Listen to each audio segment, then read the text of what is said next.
At the Hello same everyone, if time you're as the new to my battle in the channel, courtyard, consider liking and another subscribing. situation It will unfolded make on me the feel docks as the wonderful if crew you do raced that. to the ships to Thanks. prepare them for launch. By the way, I also "Where have do you think you're another going?" Naruto and says a Luffy man with a fanfiction muscular channel. torso If you are and thick interested, lips. link is in the He is description. wearing a white fur Legion vest of the and blue Pirate pants King held up by a Mugiwara yellow no sash, and his ADHD. shoes are shaped like an With a animal's larger white crew furry come feet. unique challenges On and his head obstacles rests they a must pink overcome helmet with together, bunny ears sticking including out. conflicting He sits on personalities top and of a different massive wants and lion needs with green to fur, have an a purple enjoyable mane, and and blood-red sustainable journey. eyes. As the story crew skid covers to a canon stop, arcs and how Chow they are Chow makes a handled given series the of warning expanded barks. roster, "Bark, but get also out of includes here. a heavier Bark. emphasis on the We don't slice have of life time, moments Bark, between to major deal with arcs you. at sea. Bark." Right Adios. now, Richie, the hair on his back stands on end as he presses his claw gloves into the dirt and arches his back, tail pointed straight backward.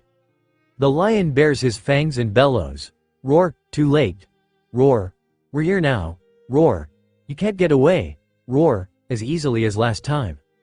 "Not these two again," shouts Nami. She turns to the others. "Do you mind clearing us away to the ships? I guess there's no time like the present to try these out." Mary steps forward. Chow Chow joins him, teeth bared with a low growl from the back of his throat. Lacing his fingers over his brass knuckles to hide them from view, the former butler smiles at the pair. "I believe we can handle this." He makes eye contact with the strange man on top of the lion. "Please get the ships ready, we'll take care of these two." Placing his fingers into his mouth, the muscular man lets out a shrill whistle. Some dozens of former Alvida pirates from nearby. A tan-skinned man with a large forehead and short black hair sporting a black mustache and goatee shouts, "You'll have to get through us." Nijiko, Tamanegi, Sam and Usopp step forward to stand beside Mary and Chow Chow. Usopp answers for the group. "We aren't afraid of you." His knees shake, giving away how little he believed his statement. While he does his best to maintain his composure, these guys look serious. Doing his best to put on a brave face, he shouts, "Get to the ship and don't look back. We've got things here." From behind him, Chabo, Jimmy Scoops, Kaya and Nami begin racing toward the going shopping. One of the pirates moves to block their route but is stopped by a lead projectile from Usopp and drops to the ground clutching his chest. Leaping from the lion's back, the muscular man races toward Mary. Drawing a whip from his belt, he swings it at the former butler, who dodges to the side. "Richie, handle the dog. I'll take on this lamb guy." The lion lets out another roar. "Roar, you're going down," before charging toward Chow Chow. Lifting onto its hindquarters, Richie brings his massive paws down to the ground, attempting to crush the small dog, who darts between his legs before leaping into the air and slashing the lion's exposed stomach with his metallic claws.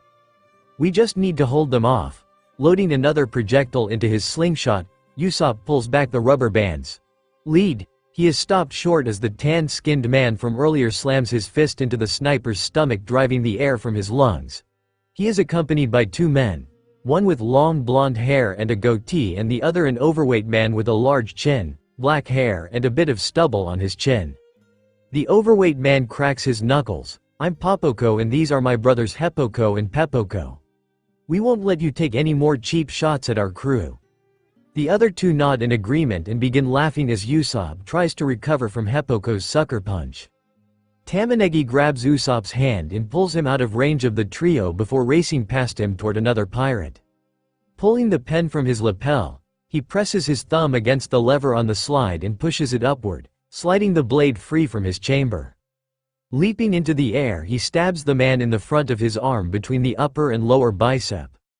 The words from his pressure point textbook flash through his mind: "Lung Meridian 5, the sedation point. When directly triggered, it will cause a body to fall into a relaxed state as it slows the target's breathing." He hits the ground behind the pirate and spins on his heels to face him, perfect access for the next strike. Charging at the man, he again jumps into the air and slams his weapon into the center of the man's back, just below his neck, bladder meridian 11, the bone point.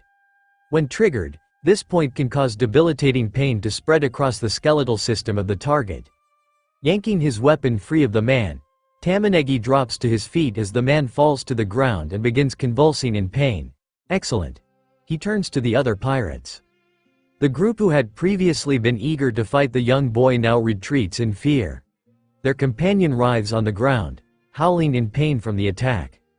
Well, look what we have here, boys." A large pirate followed by 3 of his equally large companions approaches Nijiko. The trio cracks their knuckles. Not a weapon in sight, this will be a piece of cake. Backing up as the pirates approach, Nijiko fishes the protractor from her pocket. She slides her palm gently over the handle while pulling it out. One of the large men points at the innocuous object. What's that supposed to be? His companions laugh as they close in on the blue-haired woman. Oh, you'll see. A smile touches the edge of her lips as she slows to a stop and allows the men to circle her. She blows a kiss through the air toward the first pirate. You wouldn't hurt an innocent young teacher, would you? Hey, I bet you ain't so innocent, girl. Pulling back his fist, he swings at Nijiko's head. Oh hell no, trying to hit a lady. Squeezing the handle of her weapon, the spikes spring into place. Nijiko sidesteps the punch and stabs her protractor blade into his forearm. Withdrawing it quickly sends a fleck of blood flying into the air as she takes a step forward and stabs him in the stomach twice before twisting and uppercutting him with the edge of her blade along the base of his jaw. Blood flows from the large man's wounds.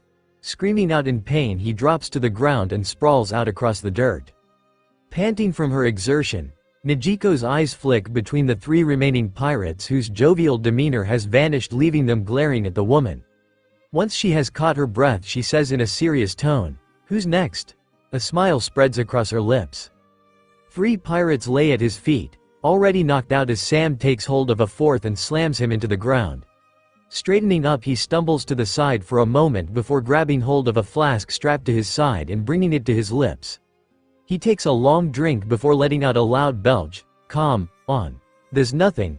Barely even trying to hurt me. 2 more men charge toward the drunkard, one shouting, "Just go down, you old bastard." From nearby, an attractive woman with a form-fitting one-piece that flares at the bottom stands beside a man holding a magician's wand with a stripped magician's hat on his head and a long cape tied to his back, watching the fight. Behind them, 20 bounty hunters look on with hunger in their eyes. The woman says calmly, "Think we should intervene, Mr. Six?" Lifting his wand, Mr. Six points at the pirates retreating to their ship. "I believe that Redhead carries a significant bounty. Miss Mother's Day." He glances over his shoulder at the minions behind them and motions with his head, "Go fetch her for me." The bounty hunters surge forward. The pair smile as they watch their underlings split into 2 groups to circle the perimeter of the fight before joining on the other side to chase the retreating pirates. Moji's whip cracks beside Mary, who rolls to the side before bringing his hands up in front of his face. "Keep it steady, Mary. You can do this. Miss Kaya and the others are counting on you." Ard Mary's stomach and he leaps into the air. Before Moji can react, the former butler lands a blow to his chest, his brass knuckles knocking the air out of the animal trainer's lungs as he is pushed back several feet. Moji gasps for breath as he recovers from the blow. Once he has recovered, he glares at the lamb-faced man. "That's it, no more games." Cracking his whip, he marches toward Mary. "Oh no, he means business." Mary walks backward, unable to outpace Moji as he closes the distance between them. An arc of electricity leaps through the wool on his head as he fearfully eyes the angry pirate. "Come on, Mary. You can do this." Moji grins as Mary is backed against a nearby building. "The others are counting on you. Mary. Don't let them down." Additional sparks of electricity leap between strands of wool on his head. His eyes widen. There's nowhere left to flee. "I have to fight." Sparks of electricity leap from his hair and travel down each arm, sending a shiver up Mary's spine. As they reach his brass knuckles, they begin to glow a faint blue. "There's nowhere left for you to go, little lamb." Moji cracks his whip, glaring in disgust at his opponent. "Time to meet your maker." Pulling his arm back, he flicks the whip toward Mary's chest. As the whip cracks against his shirt, it rips a hole in the fabric, exposing his skin. Mary reaches out with both hands and grabs the whip before Moji can pull it back. The electrical current built up in his brass knuckles travels down the cords of the whip toward the unsuspecting animal trainer. Mary's grip tightens as Moji's body twitches uncontrollably. The electrical current races from Moji's fingertips and down his torso before finally reaching his feet and bursting through the bottom of his sandals and into the ground. The moment the shipwright releases his grip, he is launched through the air into a nearby building. He falls unconscious to the ground as stucco and bricks from the building drop onto his body. "Oh no, not again." Mary's eyes dart around toward his companions who are too preoccupied with their battles to notice what he has done. I have to, he begins sprinting toward the ships. Get out of here. He dashes across the dock while focused on the gangplank leading to the going shopping. The wind rushes past his face, wiping away the tears he had not realized were streaming from his eyes. Why am I crying?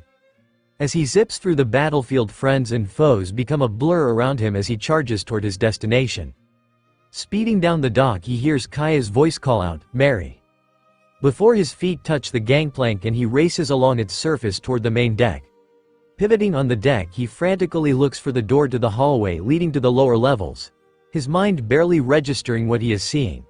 As the adrenaline that had driven his flight fades, he drops to his knees on the deck.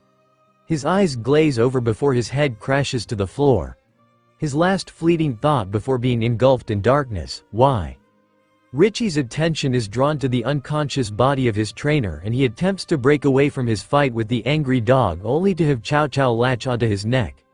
He lets out a deep roar, "Get off me!" but the dog ignores him and continues his relentless attack. Seizing the lion's mane in his teeth, Chow Chow rears back before slashing his metallic claws deep into Richie's flesh. As blood oozes from the wound, the small dog drops to the ground and takes several steps backward before baring his fangs and letting out a guttural growl. "Bark, don't forget. Bark, about me." Shifting his focus back to the dog, Richie tilts his head back and bellows, "Roar! How dare you!" He slams his paw into the ground as blood gushes from the wound in his neck. Almost there. He doesn't know how much blood he's lost yet. Chow Chow darts forward between Richie's paws.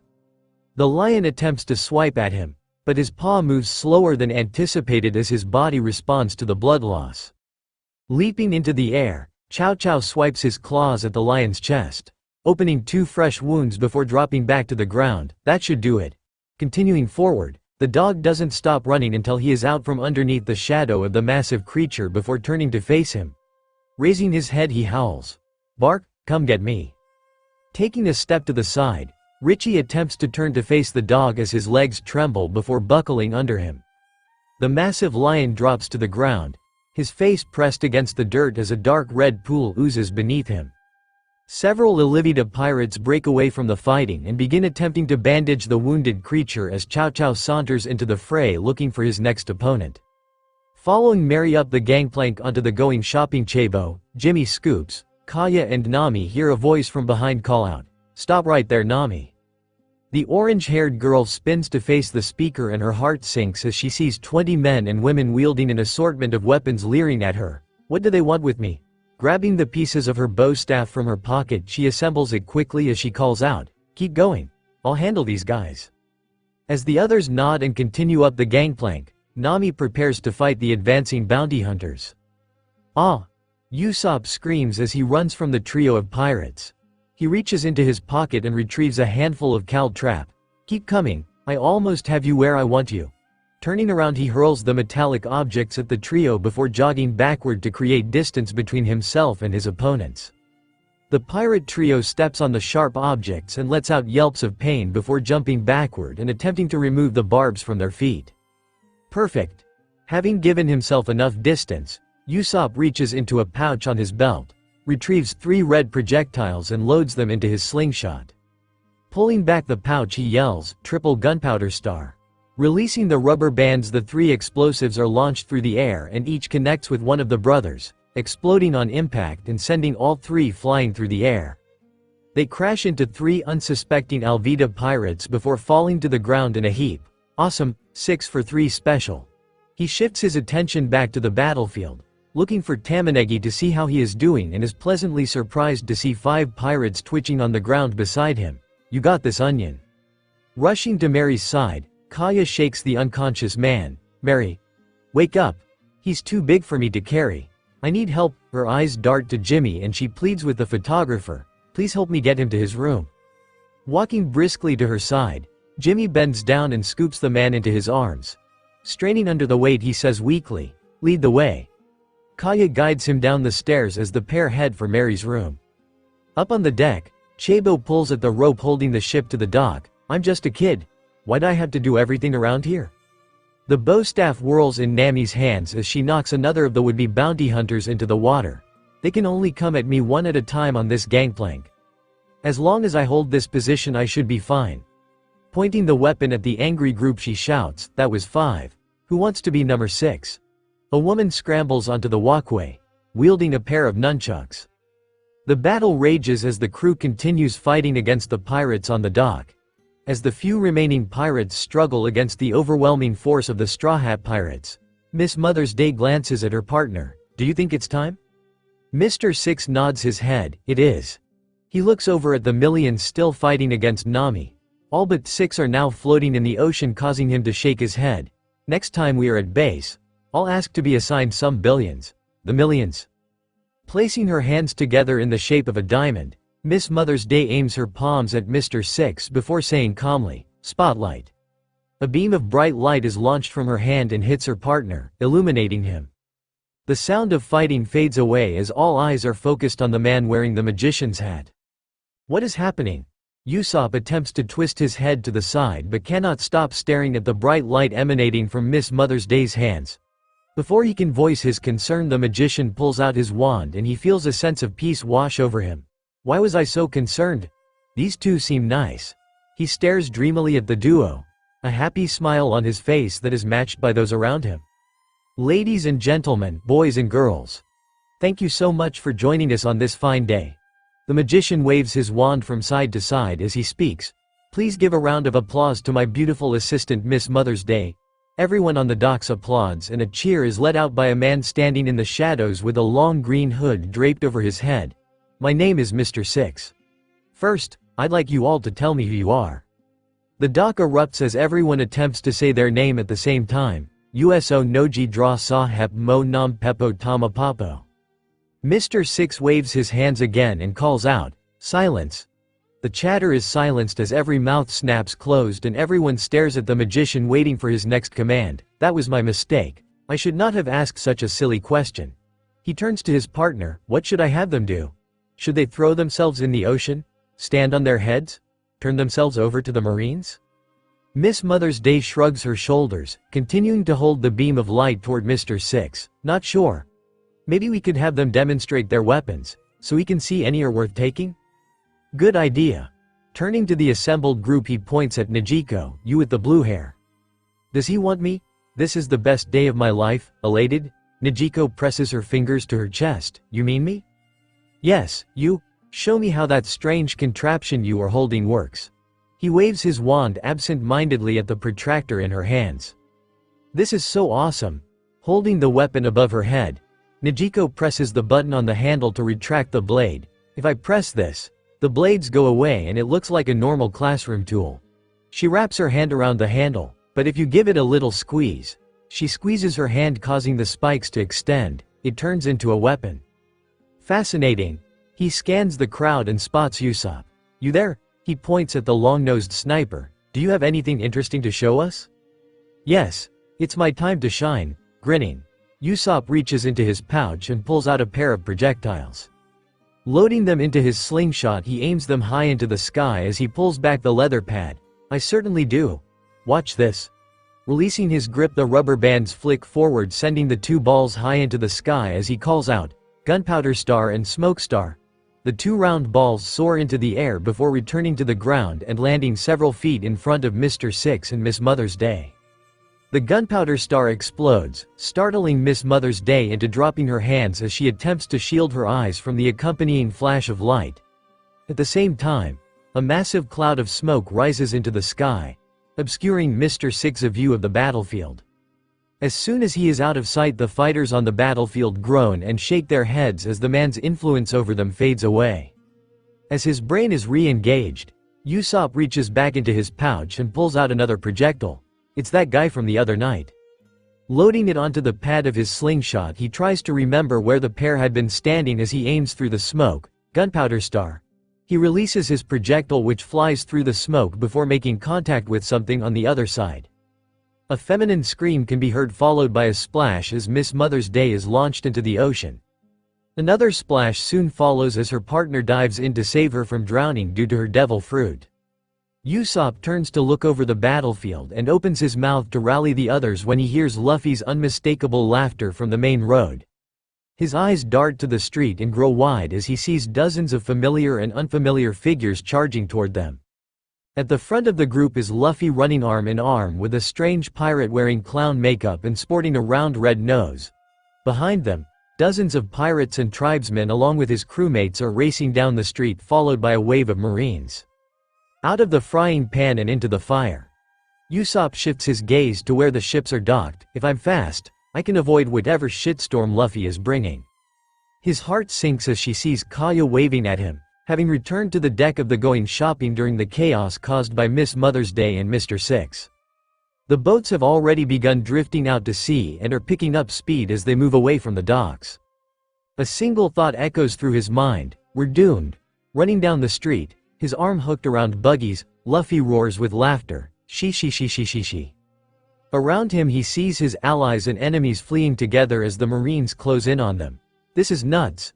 As they reach the edge of the pier he feels something cold on his leg and glancing down sees smoke wrap around his limb before he is suddenly yanked backward. Releasing his grip on the clown pirate's arm, Luffy desperately grasps at the ground as he is dragged back up the street he had just run down. No. I got you now, Straw Hat. Comes Smoker's gruff voice from behind Luffy. He clenches his hand into a fist as his smoke tendril yanks the young pirate toward him. I know that voice. Twisting around to face the man, Luffy shouts back, as if Smokey, he pulls back his right arm. Gum. He flings his fist forward toward the Marine, pistol. As Zoro rounds a corner on his way to the dock he digs his heels into the ground to stop himself from slamming head first into Tashigi. She stares at him with hatred in her eyes and her hand on the hilt of her blade. Zawato? You thought I'd buy that stupid name? Roronoa Zoro. I challenge you to a duel. Drawing her blade she aims it at the swordsman's chest. I promise not to go easy on you. Damn it. Why does it have to be her of all people? As the woman charges toward him, Zoro steps to the side, hoping to outmaneuver her, but she adjusts in line with his movement. Can't avoid this one. I can't let the memories of Kuina cloud my thinking. His hand is drawn to the hilt of Sandai Kitetsu and he can almost feel it calling for the Marine's blood. Behave. I'll let you out. But we aren't killing her. Drawing the blade from its sheath, he whips it through the air in time to deflect Tashigi's attack. Using that blade. A dangerous choice. Tashigi grins at Zoro as she readies for her next strike. You better hope it doesn't try to bite you back. She darts forward again, attempting to land a blow on the swordsman. You wouldn't dare. Zoro tightens his grip on the sword as he meets Tashigi's attack with his sword, deflecting her blade again before launching a counterattack. You should spend more time focusing on yourself if you want to survive, Marine. Tashigi easily parries his strike, using the opportunity to slash at Zoro's chest. Talk is cheap, pirate. So she can fight after all. That street brawl earlier wasn't just a fluke. Leaping backward to avoid the attack, Zoro narrows his eyes as he reaches down with his free hand to draw Wado Ichimongi from its sheath. Playtime is over. He grins as the Marine visibly gulps and steps backward in fear. Time to show her what a true swordsman can do. His swords whirl through the air as he charges toward the woman. The Marine attempts to deflect his blows, but they come too fast and with little effort the swordsman manages to knock the blade free from her hand, sending it spinning through the air before it lands in the dirt. Backing up until she is pressed against a nearby building, Zoro pursues his adversary with a glint in his eye before stabbing both blades into the wall on either side of her head. Body shaking, Tashigi can feel Zoro's breath against her forehead. His face inches from hers as he looms over her. She attempts to muster her confidence, as fear continues to course through her body. Won't let you get away, pirate. I just can't shake this feeling. Placing his hand on Tashigi's forehead, Zoro brushes away a strand of hair that had fallen into the woman's eyes. Kuina. He pauses, unsure of what he is saying or why he is saying it. I will keep the promise we made. The woman stares in confusion as Zoro's hand runs down the side of her face before resting under her chin. Lifting it gently he presses his lips against hers, imagining that it is his childhood rival he is kissing. Pressing her hands against the pirate's chest, Tashigi pushes him back, breaking the kiss before shouting angrily at him. I don't know who this Kuina chick is, but don't you dare think a SBAG pirate has the right. She pauses as her body is flooded with an unfamiliar feeling and looks up at the green-haired swordsman. Shaking her head, she reorients her thoughts and scowls. To touch me like that. Worth it. Taking hold of the blades stuck to the wall, Zoro smirks. You liked it. Yanking the swords out of the wall, he takes several steps back. Don't follow me if you know what's good for you. Turning toward the dock, he sprints after the rest of his crew who have gathered to fight the oncoming Marines. As the pirates spread out across the dock, Mr. Six bursts from the water holding an unconscious Miss Mother's Day in his arms. Placing her carefully onto the wooden dock, he pulls himself up alongside her. His cap is still affixed to his head, held in place by something unseen within, and his wand is safely secured within his cloak.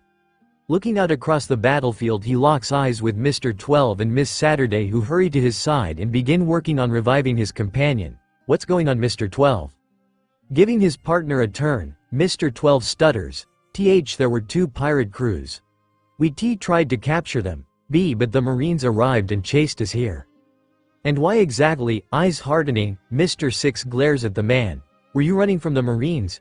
As far as they know, we are working together, you dolt. Before they can continue, Miss Mother's Day sputters and sits up.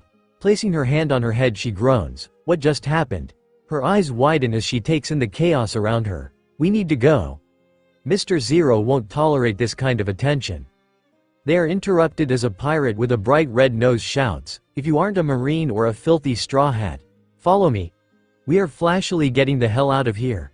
He is met with cheers from his crew and the millions gathered around him. Damn it, Mr. Six rises to his feet and is joined by the others. I guess we're going with that idiot unless any of you has a reasonable explanation for why we lost 6 men. The others shake their heads, no, and follow after their leader, who joins the pirates racing toward their ships at the other end of the dock. The clown pirate shouts, next step, recruiting those badass escapees. Then it's off to the Grand Line. Yahahahahahahaha. The pirate roars with laughter as he leaps aboard his galleon ship, the Big Top, followed by a stream of pirates, tribesmen and newly recruited bounty hunters. As the rival pirate crew and the Baroque Works agents escape, the Straw Hats assemble on the dock, preparing to face the oncoming Marines. Having regained his senses, Ninjin joins Tamanegi standing between the Marines and Piaman, who draws an arrow from his quiver and notches it into his bow. Hatchin, Jin and Sanji focus on the water as 10 naval vessels approach, each with at least 50 Marines aboard. Zoro joins Rika, Johnny and Yosaku as they prepare to prevent the Marines from flanking their crewmates. Chow Chow paces back and forth in front of Kobe, Najiko and Sam growling threateningly as he searches for a target. Usopp stands behind the group, surveying the threats to determine who he should target. Reaching his hand to the top of his head, he lowers the goggles he had won from Daddy Masterson over his eyes and adjusts the dials on the side, magnifying his view of the oncoming soldiers. Scanning the group, he notices a man with a facial structure that resembles a monkey with brown hair and sideburns, tanned skin and a square jaw. On his lapel is a nameplate that reads Mashikaku, and he wears a chief petty officer insignia. The man appears to be leading a group of soldiers toward an alley to attack from an unexpected direction and get the drop on his crewmates. Bingo! Pulling out his slingshot, he loads a dark gray ball in and draws. Charge! Shouts Rika as she dashes forward, followed by Johnny, Yosaku and Zoro toward the oncoming Marines. They are met by a wave of soldiers as the clang of steel colliding with steel fills the courtyard. Nearby, Chow Chow, Kobe, Najiko and Sam launch their attack on another group of Marines. Piaman lets loose his first arrow before drawing another and notching it as Ninjin and Piaman clash with another group, doing their best to provide the archer with enough cover to continue his attack. The first boat touches shore, and without waiting for the gangplank to be lowered, several dozen Marines leap from the deck and land on the docks, engaging in combat with Jin, Hatchin and Sanji. Focus on your target. Usopp lets out a slow breath as he continues to line up his shot. Don't let your friends down, they are counting on you. He releases his grip on the pouch, snapping the rubber bands forward, sending the projectile hurling through the air as he says quietly, "Lead star." The ball flies through the air, over the heads of his crewmates and the Marines before finally slamming into the chief petty officer on the side of the head. The man drops to the ground as the Marines he had been directing down the alley redirect their attention to him and surround the large man, Bullseye. As the battle rages on at the docks, Luffy throws punch after punch at the elusive Captain Smoker. Each time he thinks his punch will land, Smoker's skin bursts into a cloud of smoke, sending the pirate's fist past its target and into the air uselessly. Not fair. The young pirate captain practically growls, gritting his teeth. Fight me like a real man. Pulling back his fist, he shouts, "Gum gum." Before Luffy can release another attack, Smoker vanishes from where he had been standing and slams his fist into the pirate's face, knocking him backward. "Dahahaha. You think it'll be that easy, pirate?" His boots crunch against the dirt as he walks over to where Luffy had fallen. He picks the young pirate up by the collar. "If that's all you've got, you won't last a minute on the Grand Line." Twisting his body, he slams the boy back into the ground, dust exploding on either side as the wind is knocked from Luffy's lungs. "I can't touch him. He's too fast. Even when I get a shot in, it just goes through him." Luffy presses his palms against the ground and attempts to push himself back to his feet. Placing his boot on Luffy's chest, Smoker slams him back into the ground as smoke continues to billow from the cigars hanging out of his mouth. "Don't bother. You're done, kid. Give up now." Before the sky opens up as water begins to pour onto the battlefield, causing the Marine to look up. His eyes widen as he catches sight of something or someone just out of Luffy's field of vision. He removes his foot from the pirate's chest. "It's you." His attention is focused on whomever is approaching. Smoker doesn't notice as Luffy pushes himself to his feet. What's gotten into Smokey? Turning to look down the now soaking street, Luffy catches sight of a man with a strange tattoo on the side of his face. He has a dark green cloak covering his head and most of his body. Why does he look so familiar? Shrugging his shoulders, Luffy shuffles across the street before sprinting toward the dock as Smoker walks toward the mysterious man. Catching sight of his crewmates locked in combat, he shouts, "Run, run, run," laughing. He grabs two Marines and slams their heads together, knocking them both out. Extending his arms forward, he places them on another Marine's shoulders and uses him as an anchor to launch himself into the air toward the rest of his crew. She. As the captain sails over the combatants' heads, landing beside Usopp, he shouts, "Where did our ships go?" Usopp points at the ships at the other end of the harbor.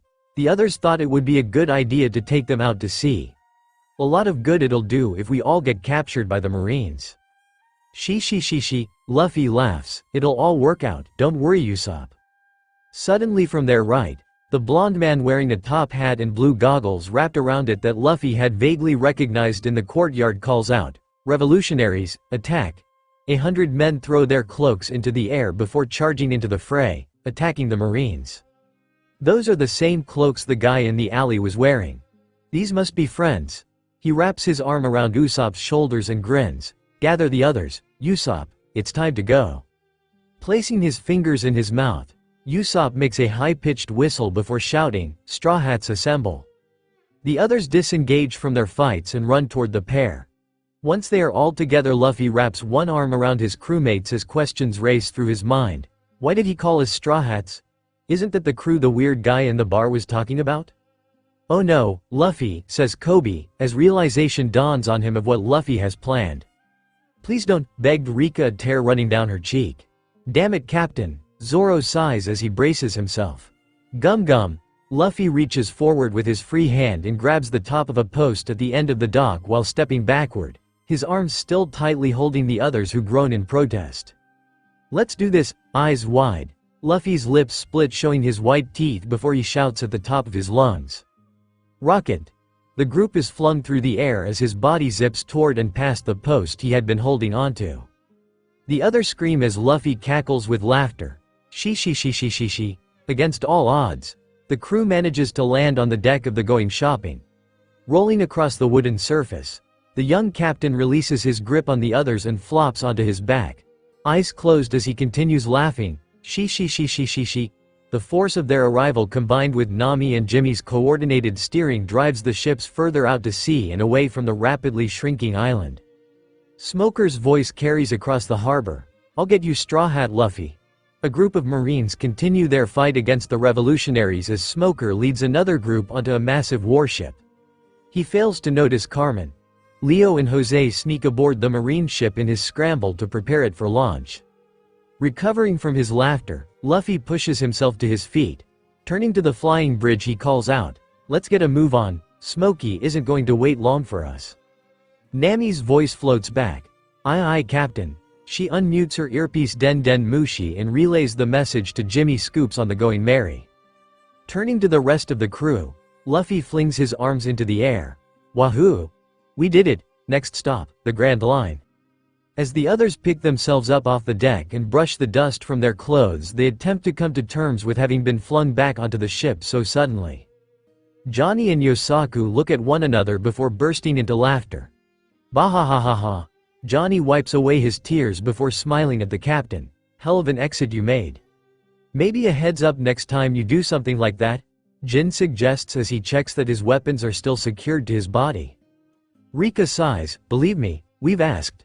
Kobe and Zoro nod in agreement.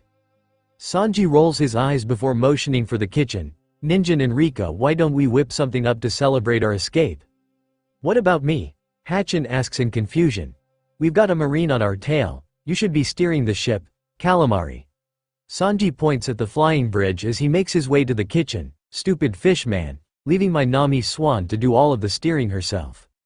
"Oh right. Forgot about my real job." Hatchin sheepishly makes his way to the flying bridge to relieve the navigator.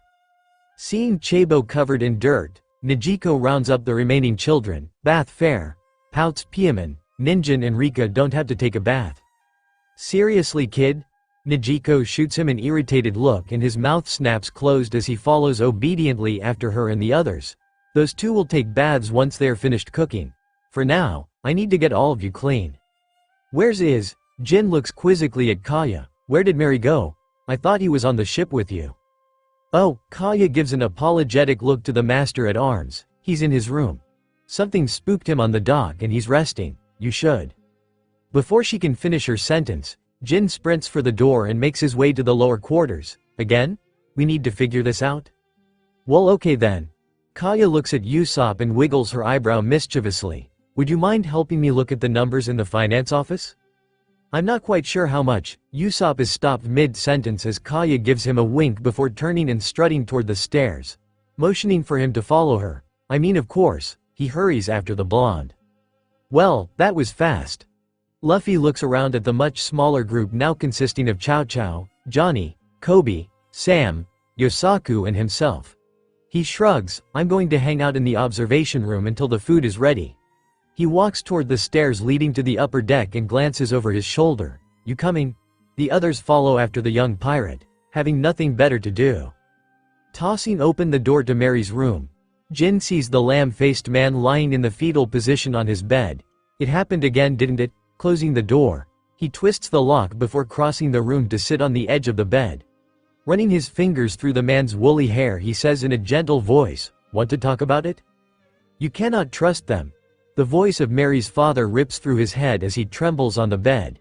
He feels Jin's fingers against his scalp as a warm sensation grows in his chest. "Yes." He clenches his eyes shut as the sound of his parents again invades his mind. "They cannot see this part of you, it's dangerous. I've never seen anything like it before meeting you." Jin runs his hand down to Mary's shoulders and rubs them as he continues, "It's amazing." "Amazing?"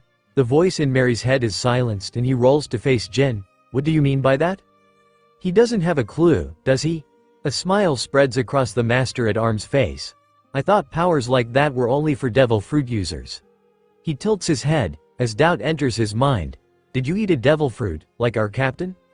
"No, at least I don't think so." Sitting up, Mary meets Jin's gaze. "My parents used to." He trails off, reflecting on his childhood. "Talk to me about strange abilities. They said it was dangerous and that humans wouldn't understand." "Humans? Is he saying he's not human?" Placing his hand back on Mary's shoulder, Jin says in a calm voice, "It may be dangerous, but you don't have to be afraid. I'm here to help you figure this out." "What's wrong with me?" Mary's voice catches on the last word as a tear runs down his cheek. "I trusted Kuro and it almost got Miss Kaya killed, and last night I hurt Jin. Am I cursed?" He stares at his hands which feel alien to him. "And why does it feel so?" He looks back up at Jin and swallows the lump in his throat. "Good. Nothing is wrong with you." Rubbing the man's shoulder, Jin's heart breaks for the man in front of him. The former butler attempts to look away, but Jin catches his cheek with his free hand and holds him in place. Absolutely nothing. I told you we'll figure this out. Mary's eyes dart down to Jin's chest, where his burn lays hidden beneath the fabric of his shirt, before returning to meet the man's. What if I hurt you again? He places his hand over the scar on Jin's chest, causing him to wince in pain. What if I hurt somebody else on the crew? So much concern for others. Were I still with Krieg, I'd have seen this as a weakness. Jin smiles as he wraps his arms around Mary's neck. I won't let that happen. His smile turns into a wicked grin. And what makes you think I'd let you pull the same trick on me a second time? His lips part, showing off his teeth as his tongue flicks out to lick across them. You may have your electric powers, but I'm not someone to be taken lightly. From the bridge of the Going Merry, Jimmy Scoops hears a crackling sound over his earpiece, Den Den Mushi, before Hachin's voice cuts through. I've got it from here. Feel free to do whatever you'd like. Releasing his hold on the whipstaff, Jimmy presses his finger against the unmute button before responding, sounds good. I'll head back to my quarters. He removes the earpiece and stores it in a cabinet before making his way out of the bridge and back to the Going Shopping before descending the stairs to his living quarters. Making his way to his room, he closes the door carefully behind him. Noticing a newly installed lock, he twists it before taking a seat at his desk. Well, they didn't burn the island down, but they sure came close. Jimmy places his camera on the desk. Scrolling through the pictures, he recalls everything he experienced on the island. He is snapped out of his reverie as the Den Den Mushi on his table rings. Buddha Buddha Buddha. He stares in confusion as it continues ringing. Buddha Buddha Buddha. Picking it up, he clicks the receiver to accept the call. Hello, Jimmy says tentatively into the receiver. This is Jimmy Scoops, who is calling. It's me. Comes the familiar sound of Jimmy's boss, causing the photographer to breathe a sigh of relief as he leans back in his chair. Do you have a minute to talk? I wanted to ask you a couple of questions. It must be a new assignment. This should be interesting. Placing his feet on the table, Jimmy lounges as far backward as he dares without tipping over. Now's a good time. What questions did you have for me? Can you tell me again why you were at the Bharati and how you got to the Konami Islands? The voice on the other asks in a serious tone. Oh no, Jimmy swallows as his mouth suddenly feels very dry. Well, he tries to think of a story with enough truth to sound believable. I was at the Bharati trying to get a picture of red-legged Zeph. There was a rumor he was working on the boat. As for the Konami Islands, I hitched a ride on a merchant vessel that happened to be going in that direction after Don Krieg attacked. The voice on the other end sounded unconvinced. I guess that is reasonable, but what I'd like to know is why I have a report on my desk saying you withdrew money from the Logatown Marine Base a couple of hours before the Straw Hat Pirates attacked the island. This isn't good. Why does the crew have to wreak havoc everywhere they go? He is about to answer when the handle to his room begins jiggling. The person on the other side gives up and knocks loudly on his door. What fresh hell is this? Hey Jimmy, food's ready. Sanji says we can't eat until everybody enters the dining room. Comes Luffy's voice through the door. Well, I'm fucked. Placing his hand over the receiver, he calls out. Tell Sanji that I'm feeling sick and he doesn't need to wait for me. Okay. Calls out Luffy as the sound of sandals slapping against the ground marks his retreat from the room. Removing his hand from the receiver, he mumbles, I can explain. Who was that and why did I just hear the name Sanji? If I recall correctly, that's the name of the Straw Hats chef.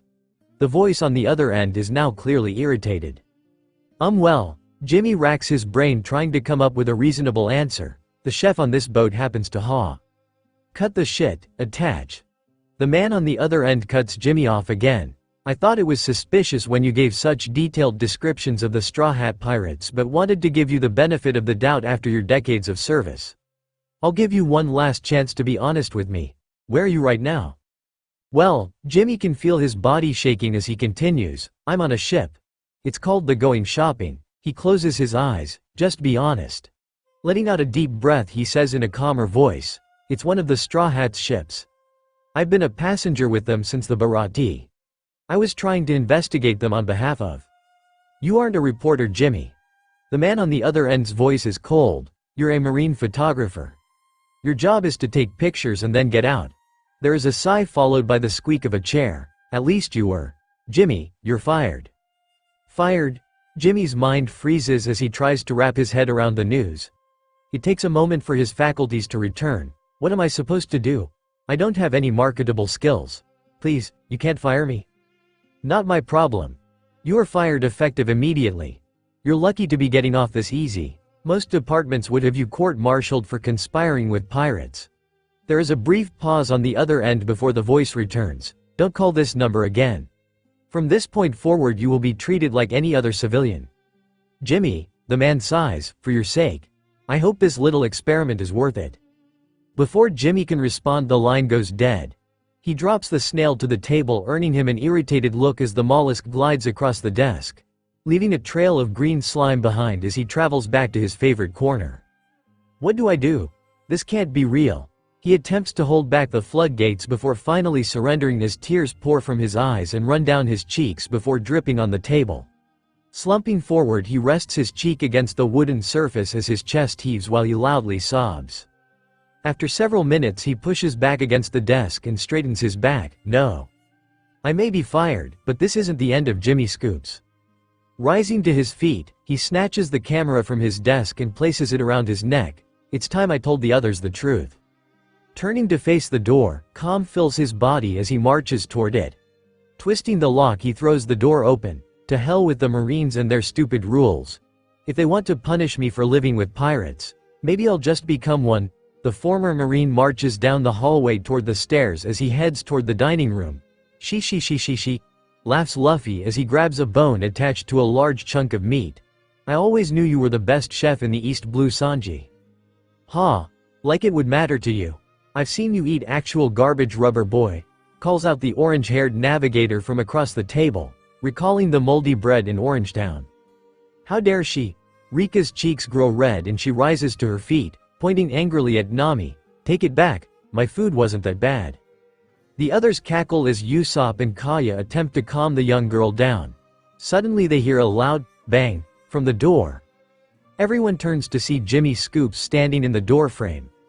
Water pools beneath him as streams of rain drip from his clothing. Panting for breath, he locks eyes with Luffy, determination evident in his unbroken gaze. It's now or never. Huh? Luffy cocks his head to the side. I thought you were sick?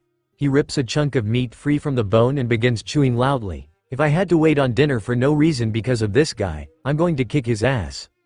You okay, Attach? Kaya pushes herself up. I can get a bed ready for. I lied. Jimmy cuts her off as his breathing returns to normal. Walking calmly into the dining room, a gust of wind from the deck slams the door shut behind him. I lied about being sick, but that's not the only lie I've told you all. What are y'all saying, news bro? Asks Yosaku hesitantly. Placing a hand on his friend's shoulder, Johnny says quietly, let the man talk, geez. They'll either kill me here or let me join them. It's time to put my cards on the table. Jimmy continues forward until he is in the center of the room, every eye focused on him. He shifts his gaze from Luffy to Kaya. When I said I worked for the newspaper, he closes his eyes and takes a deep breath, trying to slow down his rapidly beating heart. Opening them slowly, he lets the air out through his nose before continuing. It was a lie by omission. What I do ends up in the paper, but I don't work for them. I work for, he bites his lip. Come on Jimmy, you can do this. Just spit it out. The Marines. At least I did until about 10 minutes ago. The fuck? Slamming his hands into the table, Zoro rises to his feet, hatred burning behind his green eyes. Reaching down to his waist, he wraps his hands around the handle of Sandai Kitetsu. Do you want blood? His eyes narrow into slits and he snarls. Give me one good reason why I shouldn't slit your throat right here. Cool it, Moss Head. Sanji leans back in his chair, lacing his fingers behind his head as he kicks his feet onto the table. He's got to have a reason for telling us the truth now rather than waiting it out until we dock in the next town. Sanji, Jin places his head in his hands and rubs his temples. You know I'll follow you to the ends of the earth, but he's a Marine. Let's think this through, guys. Fingertips together forming a tent with his hands.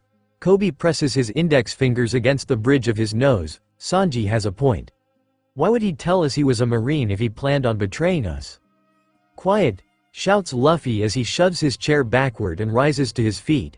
He glares at the rest of his crew before turning back to Jimmy. His eyes are cold as his gaze locks on the photographer. Explain yourself. Don't be stupid, Straw Hat. Zoro sits down, eyeing Luffy. Meeting the captain's eyes, Jimmy musters every ounce of courage before speaking. I saw what you did back on the Konami Islands and how the papers twisted the story, portraying you as villains. I think I can help. What do you mean help? Asks Luffy, devoid of emotion as he stares at the photographer.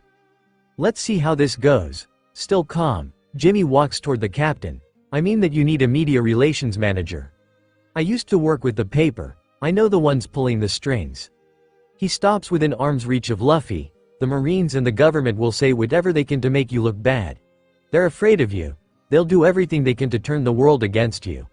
I can help you tell the world a different story. He better not try to make me sound like a hero. The edge of Luffy's lip twitches as he fights against a smile. The captain thinks about how much fun he'll have with a hype man in the crew, and if I say no. Seeing through the young man's mask to the excited boy inside, Jimmy grins. I guess you'll have to toss me in the ocean then. So what do you say, Captain? Can I upgrade from passenger to crew member? Luffy gives up his fight against the smile that spreads across his face. Heck yes. Our very own spin doctor. Tossing his arms into the air, he lets out a loud whoop. Zoro's head sinks into his hands and he groans in irritation. Damn it, Luffy. Why do you do this to us? Spinning around to face the rest of his crew, Luffy ignores the swordsman's protest and shouts, everybody welcomes our newest crew member. Camera guy. He stops and furrows his brows, placing his thumb and pointer finger against his chin. What's his real name again? Jenny? No, that's a girl's name. Jammy? Nope, that's the weird sword guy Rika beat up on the Barati. Oh yeah, Jerry, he corrects himself loudly, I mean Jerry something. Jimmy snorts before correcting the captain. It's Jimmy, Jimmy Scoops. Sure, whatever he said. Luffy walks back to the table, dropping with a thud into his chair. Food time. He picks up the hunk of meat and rips off another piece. That settles it. Welcome to the crew, Jimmy. Mary calls out from the other side of the table. Grab the man a plate. Sanji nods at Rika, who jumps to her feet and darts to the kitchen, returning with a full plate and setting it at an empty spot between Hatchin and Sam. Well, they didn't kill me, but I better sleep with one eye open for a while. Jimmy walks to the table and sits down. He glances over at the Zoro, who stares daggers at him before picking up his fork and stabbing a piece of chicken. Make sure you add yourself to the night shifts.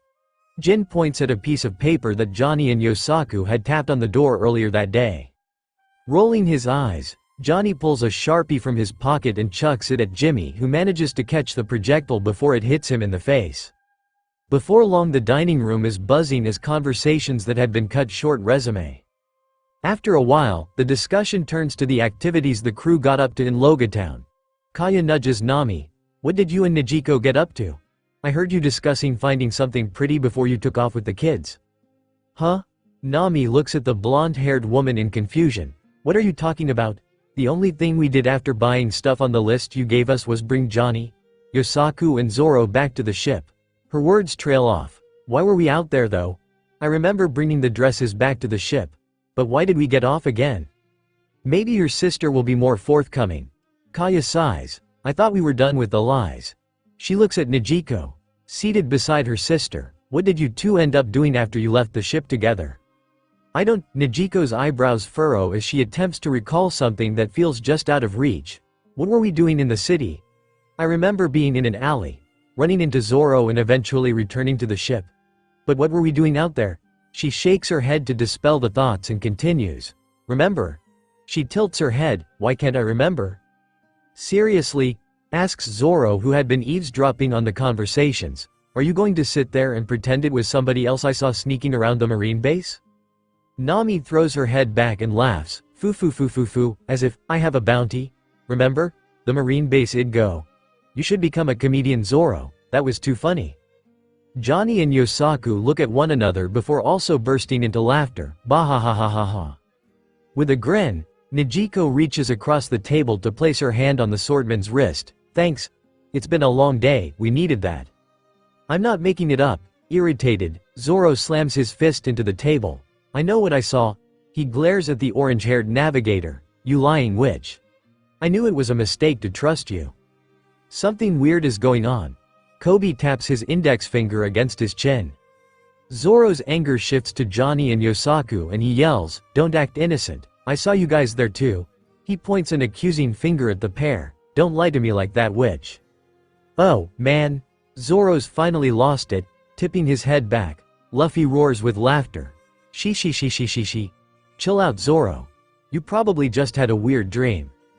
Everyone's focus is now on the conversation as people formulate opinions about what is happening. Kobe breaks the tension. "I don't know about that, Captain." "Kaya, what did you say to Nami that kicked off this argument?" "Oh, Kaya looks around as every eye is glued on her. "Why did you have to put me on the spot like that, Kobe?" She bites her lip. "Remember Nami saying something about going to get something pretty before leaving the boat?" "I didn't mean to start a fight. I'm sorry." She blushes and lowers her head in shame. On Kaya's other side, Usopp places his hand on her shoulder and whispers, "It's okay, nobody is blaming you." Interesting, Kobe shifts his focus to the sisters. "Do either of you remember saying that?" The girls shake their heads. No, confusion evident on their faces. "Something's off. I just can't put my finger on it." Kobe shifts his gaze to Ninjin, Piemon and Tamanegi. "You kids came back with them. Do you remember anything from the city or why you returned?" "No," says Ninjin tentatively, looking at his friends for reassurance. Piemon shakes his head. "I can't remember a thing." "That's a good question." Tilting his head to the side, Tamanegi ponders for several moments before responding. "I can't remember a thing. Also, my backpack went missing." He stares confused at the pink-haired boy. "Do you think that's connected?" "Weird, so did mine," replies Ninjin. "Huh." Piemon paws at the air behind his back. "Mine too." "I wonder." Kobe looks again at the sisters. "None of you can recall what you did in the city. Kaya remembers you talking about finding something pretty. Which, if we are being honest." He meets Nami's eyes and she glares defiantly back at him. "Sounds a lot like our navigator." The orange-haired woman rolls her eyes and crosses her arms in irritation. He shifts to Zoro. "And you claim to have seen them in the marine base." "I don't claim anything. I did see them," Zoro says with a snarl. "Relax, dude." Kobe attempts to place his hand on the swordsman's arm but it's yanked out of reach. Looking back at the navigator, Kobe gives her a smug look. "Between all that and the fact that the kids are missing their bags, we robbed the marine base," Nami says softly as she unfolds her arms. "Is it all true?" She furrows her brows. "But what happened to the money and why can't any of us remember what happened?" Her lips curl up into a grin and she chuckles. "Hey, it's not like somebody's going around mind controlling." As soon as the words come out of her mouth her eyes grow wide. Except for Mr. Six. She looks around at Nijiko, Sam, Tamanegi and Usopp who have all reached the same conclusion, the magician. "Huh?" Luffy shouts. "Magician? Like the guy that did the cool magic show a few nights ago?" "Not just like him," replies Usopp as he grins at the captain. "The very same man. He attacked us at the docks while the others were off rescuing you and managed to mind control us all. Unfortunately, he didn't count on the mental fortitude of the great Captain Usopp." PSH. Nijiko rolls her eyes and crosses her arms. "You just got lucky with that smoke bomb." "Good job, Kobe." Nodding slowly, Nami can almost see the pieces coming together in her mind. "That's a good theory, but we don't have any proof. If what you are saying is true, I probably have grabbed something valuable and hid it on myself just in case." The others look at her, accusation painted on their faces. "What? Old habits die hard. It's not like I would keep anything for myself. Trust me, I've already learned that lesson." She glances down at the pouch on her waist. Rising to her feet, she unzips and reaches inside the bag, pulling out a peculiar-looking dog collar with a wolf pendant. "Guys." She dangles the pendant in the air as adrenaline courses through her body. "I think I found our proof." Luffy laughs as he leans back in his chair. She. What kind of treasure is?" The chair tips too far backward and falls, dropping the pirate to the ground. Picking himself up he grins at Nami. "That's not what I'd call a treasure." "I don't know." Nami glares at the captain as she tightens her grip on the collar. "Maybe I grabbed it as a gift for Chow Chow. It is a dog collar after all." "Bark? For me?" Chow Chow scrambles to Nami's side and places his paws, luckily not in their gloves, against her legs staring at the collar. "Mine." "So we were robbed." Nami ignores the dog as she glares at Luffy. "I know he didn't have anything to do with it.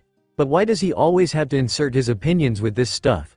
Her expression softens and she looks at the rest of the crew. All we have to show for our effort is this collar. Bahahahahaha. Zoro laughs as he points at the navigator. Are you telling me you broke into a marine base with a bounty on your head and the only thing you got for it is a dog collar? He grins, and people say I'm dumb. Rubbing his soft paws against the navigator's leg, Chow Chow gives his most convincing puppy dog eyes. I want it. Why you? Nami seethes as her anger shifts to the swordsman. Calm down, Nami. He's just trying to get under your skin. She takes a deep breath and blows the air out slowly as her heartbeat returns to its normal rhythm. Looking down at Chow Chow, she crutches closer to her level. I suppose I should give this to you. She wraps the leather strap around his neck before fastening it closed. A perfect fit. Ah! Rika jumps from her seat and runs to the dog, cooing at his new collar. It's so cute. She grabs Chow Chow's cheeks and stretches them out. You're a big strong wolf, aren't you, Chow Chow? Huh? Chow Chow ignores the girl's voice and actions as he feels the collar pulsing against his neck. He can hear a steady thumping in his mind following the rhythm of a heartbeat. What is happening? The dog looks up in confusion, searching for Luffy. He lets out a cautious bark. Something's wrong. Leaping over the table, Luffy lands next to Chow Chow and crouches beside him. What is it, boy? Bark, this collar, bark, is calling, bark. To me. Chow Chow looks into Luffy's eyes, searching for an answer. Bark, what do, bark, I do, bark, Captain. Luffy is reminded of the day the Gomu Gomu no Emi called to him. Is it possible? Rika backs away from the pair. What's happening? I sure hope I'm right about this. Ignoring the girl's question, Luffy places his hand on Chow Chow's cheek, holding the dog's gaze. Follow your heart. Nodding his head, Chow Chow shakily raises his right paw and presses it against the wolf-shaped amulet. As soon as he makes contact, the amulet begins to glow and he feels energy course through his body. His muscles tighten and expand as his skin stretches to accommodate the length as his mouth stretches forward. His soft fur retracts toward his skin as coarse gray hair grows around it, covering him in a thick coat. The dark irises of his eyes expand and lighten into yellow orbs that engulf the surrounding white sclera. He feels the energy return to the amulet as he lowers his newly enlarged paw before looking around at the others. The rest of the crew stare in shock at Chow Chow, who has transformed into a wolf-dog hybrid creature before their eyes. Luffy grins as he places his hand on the wolf-dog's mane. Good boy. Don't touch me. Chow Chow growls at the pirate as his lips pull back, revealing his sharp fangs. Hwoo, back off. Geez, relax. Luffy stands up straight and steps back from Chow Chow. It's me, Luffy. I'm your friend, remember? Is that so? Chow Chow snarls as he eyes the pirate. Hwoo? Friend?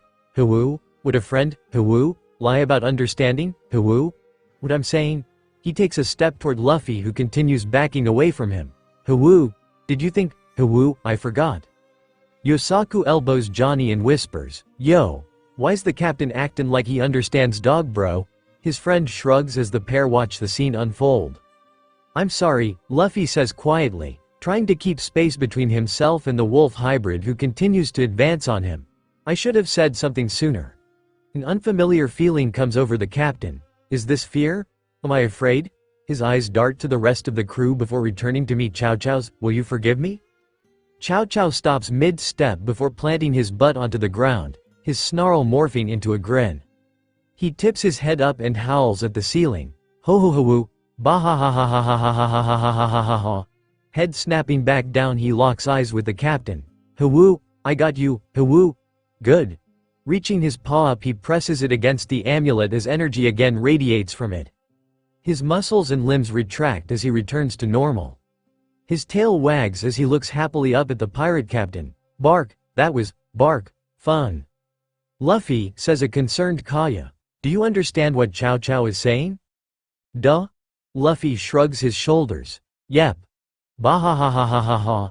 Zoro slaps his hands on his legs. No freaking way. Way. Luffy shouts back, grinning from ear to ear. Pretty cool, huh? The others look down at the dog, who nods in affirmation.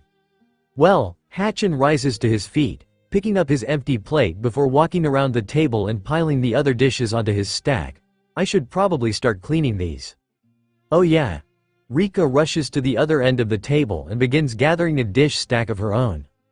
The others rise to their feet and after exchanging pleasantries exit the dining room and spread across the ship. Returning to the solitude of his room, Jimmy Scoops makes his way over to his desk. So, I'm a pirate now. He stares at the Den Den Mushi sitting across the desk from him and it glares back, still upset at having been dropped earlier. Sighing, he takes hold of the snail's shell, no point in waiting. Bringing the device in front of himself, he turns it over and begins dialing a number he had long ago memorized despite never having used it. 273-33756. He presses the center button and the snail buzzes. Buddha Buddha Buddha. Buddha Buddha Buddha. Click. A confused voice answers on the other end. Hello.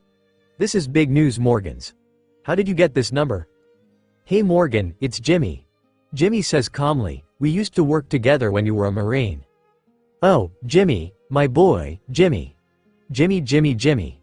Everyone's favorite, Jimmy. The man of the hour, Jimmy. The man on the other end who clearly has no idea who he is continues to prattle on. What can I do for you today, Jimmy? What a ham. Jimmy rolls his eyes. You probably remember me better by my code name, Attach. Ooh, Attach. The photographer who never stops leaving the lens cap on. I heard you got sacked. The man on the other end laughs. Bahaha. Calling to beg me for a job? I've got some bad news. I can't hire photographers that can't take. It's not about that. Jimmy cuts the man off. Well, it's kind of about that. But I don't want to take pictures for your magazine. I don't follow. You're a photographer. What else do you bring to the table? Asks Morgans in confusion. Here goes nothing. Jimmy grins. I heard you were looking for the next big story and I think I found it. Or more precisely, I found him. Go on. The man on the other end sounds interested. It's a pirate crew out in the East Blue. Jimmy leans back. They are a pretty wild group. I think you'll like him. There is a brief pause as Jimmy hears the shuffling of papers on a desk before Morgan's voice returns. Tell me more. You've already written an article about this guy. He thinks back on the editorial that had given rise to the name Straw Hat Pirates. His name's Luffy. Yeah, the kid with the weird hat who beat up Arlong. What about him? Through the snail, Jimmy can hear the unmistakable sound of a pen scratching against paper as the reporter writes something down. What if I told you, I'm on his ship right now, Jimmy says into the receiver. The writing stops and the voice of the bird reporter returns, clearly interested. Tell me more. A note is slid underneath his door, unseen and unheard by the photographer as he continues his call. Jin continues down the hall, a stack of papers in his hand to the next room and after checking the room number bends down to slide a paper beneath it. We need a better way to communicate important information on the ship. At the top of the paper is a picture of a lock with the heading, Mandatory Security Briefing. Observation Room at 7 p.m. The crew trickled into the observation room. Several crewmates take slightly damp copies of the World Economic News. They take seats around the room, waiting for the briefing to start. The storm outside had finally broken and while still damp the ships were much easier to navigate. At 6:58 p.m. Jin walks in. Eyeballing the room he quickly realizes that the usual suspects are missing. The others glance at the newcomer before resuming whatever activities they had previously been doing. Come on, with a sigh he makes his way over to the desk in the center of the room and hovers his hand above the Den Den Mushi. His eyes trained on a small clock beside it that reads 6:59 p.m. I'll give them until 7. As the numbers on the face of the clock change he lifts the snail by its shell and presses a button to connect to the ship's intercom system. Can Hachi, Luffy and Zoro please join us in the observation room? Several minutes later Luffy throws open the door. She. He laughs as he is followed into the room by the other stragglers. I saw Arlong kick you and Jin's ass. How would Hachi have made a difference in that fight? He can't possibly handle all three of us at once. Zoro slaps the rubber man's shoulders and grins. Besides, I only had one sword then. Now I've got these two. He pulls his shirt to the side revealing Sandai Kitetsu and Yubashiri's hilts. Eyes wide, Luffy reaches toward the blades but his hand is slapped away by Zoro who glares and wags his finger in disapproval. No touching. Where did you find those? Asks Hatchin as he scratches the back of his head. Did you steal them from the marine base? Ha! I'm not a thief like Nami. Zoro grins as they walk to an empty couch and flop onto it. They were given to me for free. Once the three are seated Jin rises to his feet and clears his throat. Thank you all for making it. He glances at the clock that now reads 7:08 p.m., close to on time. So Luffy gives him a confused look. What's th? I was going to get to that, just be patient rubber boy. Jin does his best not to appear irritated as he continues, as I'm sure some of you have noticed, I replaced the door handles in your rooms and now they can be locked from the inside. You may not have noticed that they can all be locked from the outside as well. Reaching into his pocket he pulls out a ring with keys labeled with either a room number or the name of a crew member. I've also done the same to some of our higher security areas like the finance office. He walks around the room passing out keys to their respective owners. Each key has a strong magnetic clip that can be attached to your clothing.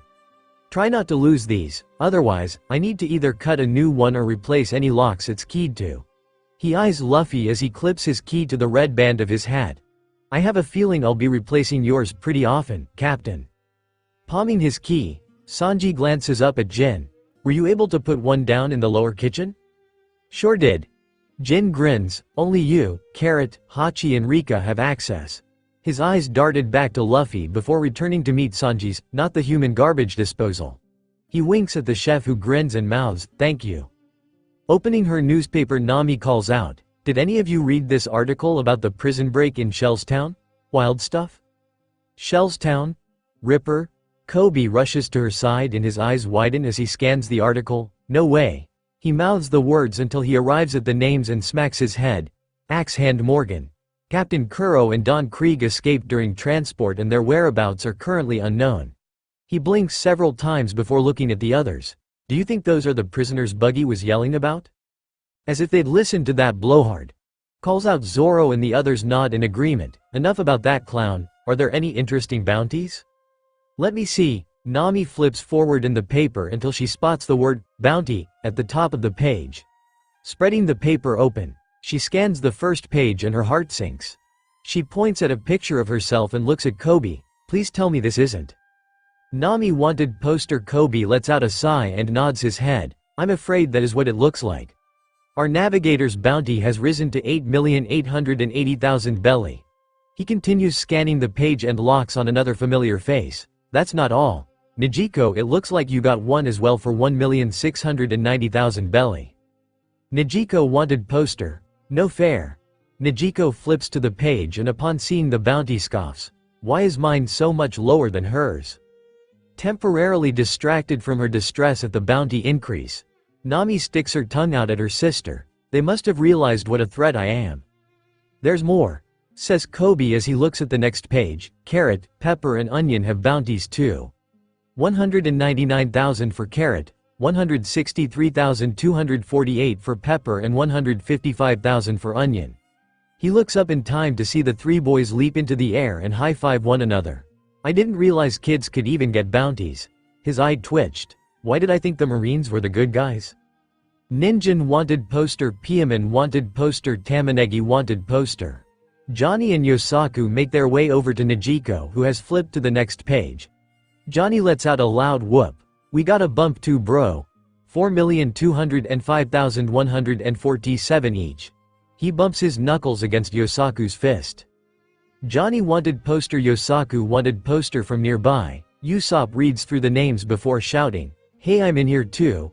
1,900,000 for Captain Usopp. Ninjin, Piaman and Tamanegi let out a loud cheer before rushing to their pretend captain. The group circles their leader, joined by Chabo and Rika. They begin to chant, Usopp pirates. Usopp wanted poster. I need to keep an eye on their cultish devotion to him. Nijiko flips to the next page and traces the page before landing on yet another familiar face. She looks up from the page and calls out, Zoro, you are in here too. Her lip curls into a grin. With a pretty big bounty, you stud. Oh yeah?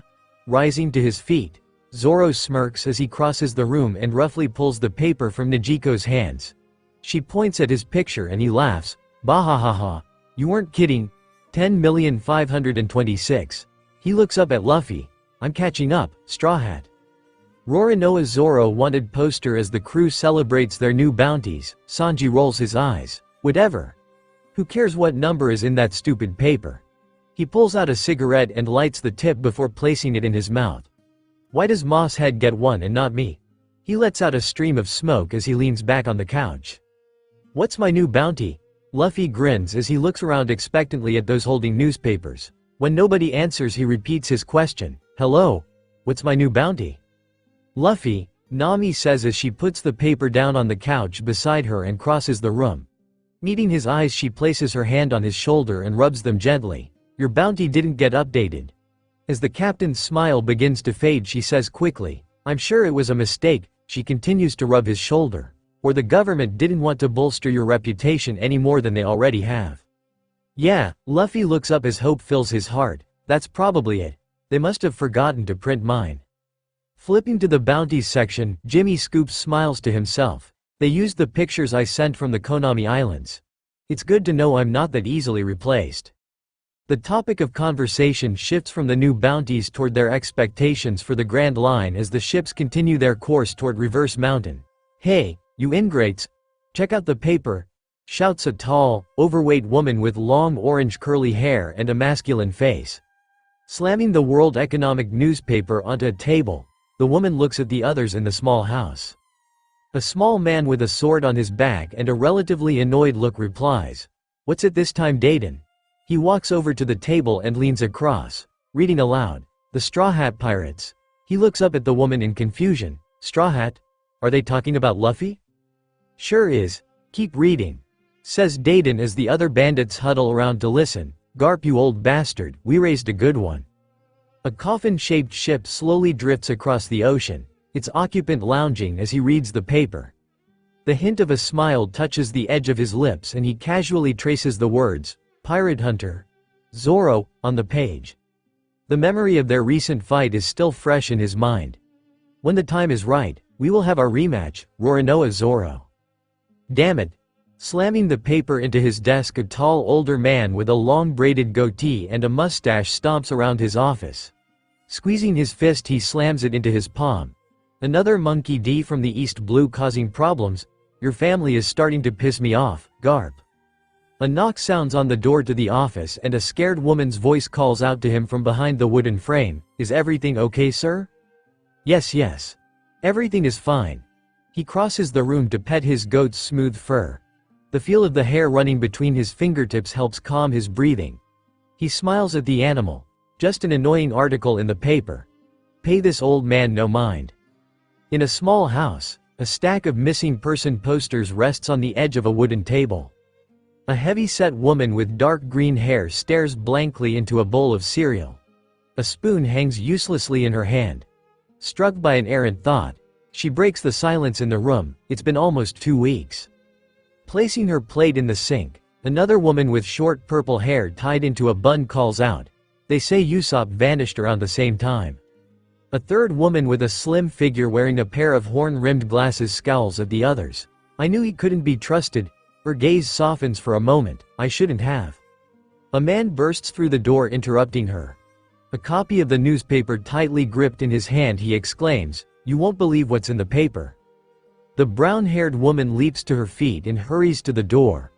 Irritated at the interruption, she narrows her eyes at the intruder. She snatches the paper from his hand and barks, "Can't you see we're busy? Our boys are missing. Do you think we have time to read this trash?" The woman aims at the garbage can and prepares to throw the paper into it. "Wait," shouts the man, placing his arm on her shoulder, "it's the boys." Eyes growing wide, the woman lowers her hand and carefully spreads the paper on the table. The sink shuts off as the other 2 women shuffle to either side of her. The man slowly backs out of the house, not wanting to be caught in the crossfire if they are displeased by the news. Tears well in their eyes as they read the names of their lost children, Ninjin, Piamon, and Tamanegi. The green-haired woman again breaks the silence. "He's alive." A smile spreads across her face and she rises to her feet. "My son is alive. Pirate Hunter Zoro has gone and joined a pirate crew." Black hair tied in a long ponytail, the older man carefully adjusts his glasses. "I suppose there are worse paths you could have chosen." Rising to his feet, he draws his blade and begins moving through his kata, steel singing as it slices through the air. "Don't let this new path cloud your promise to my daughter." An old man with a beard that splits in two, with a surprisingly muscular build, leans back in his lawn chair as he reads the daily paper. A smile spreads across his face. He quickly scans the article before folding the paper neatly in his lap. Sounds like the youngster my old chore boy mentioned is headed this way, Laboon. The sky shakes and the waves lapping at his feet pick up in intensity as he hears a loud squeak from all directions. Settle, girl. Reaching his fingers to the ground, the old man runs the tips slowly through the sand. I'm sure they'll say hello when they get here. We're hard to miss. The shaking subsides and the waves return to their normal rhythm. Picking the paper back up, he neatly unfolds it and continues reading where he had left off. Quite the crew you have, boy. For everyone's sake, I hope you know what you're doing. The newspaper is sprawled across the surface of a wooden desk in the dimly lit room. A man sits behind the desk cloaked in darkness, the end of his long cigar burning bright red. Smoke escapes his mouth in a stream, drifting across the ink before dissipating into the air. He says in a deep voice, "Damn upstart pirates. Nothing but weaklings and fools." With a flash of gold, a hook slams down, piercing the paper and pinning it to the desk. Those bounty hunters better not be mine. Relax.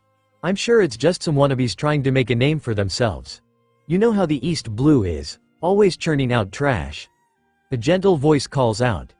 A tall, slender woman crosses the room to stand before the man. If you say so. The hook is yanked free from the desk as a pair of black eyes stare up at the woman. Nico Robin. The man's mouth splits, revealing a row of white teeth. At 5:37 a.m. Commander Ripper woke from his sleep drenched in sweat and sat bolt upright in bed. Tearing off the covers, he jumps to his feet and grabs his hat on his way out the door. Racing down the hallways, he goes right followed by two lefts before arriving at the stairs, which he quickly descends. At 5:42 a.m. the Marines guarding the cell block hear a pounding on the steel door followed by an angry, "Let me in." The pair glance at one another before playing a quick game of rock, paper, scissors. The loser hangs his head as he makes his way towards the door. Peeping through the hole located near the top, he sees Ripper standing outside and quickly backs up, swinging the door open. Marching angrily in, the commander barks, "What took you two so long? Your desk is right next to the door." Without waiting for an answer, he walks to cell 01 and peers through the barred window. It takes him a few moments for his eyes to adjust to the darkness as he desperately looks for Morgan. As Ripper's pupils dilate, he catches sight of the former Captain Axe-Hand Morgan, sleeping on his side against the far wall. Closing his eyes, he exhales deeply, not realizing that he had been holding his breath and breaths in slowly through his nose. Turning to the pair of guards, Ripper sees the frightened look on their faces. At ease men. The pair appeared to deflate as they drop into their chairs. He understood the feeling. Had it been Morgan barging in, they might have been tortured or worse for delaying his entry. He felt pity on the young recruits and hastily exited the room, making his way back upstairs.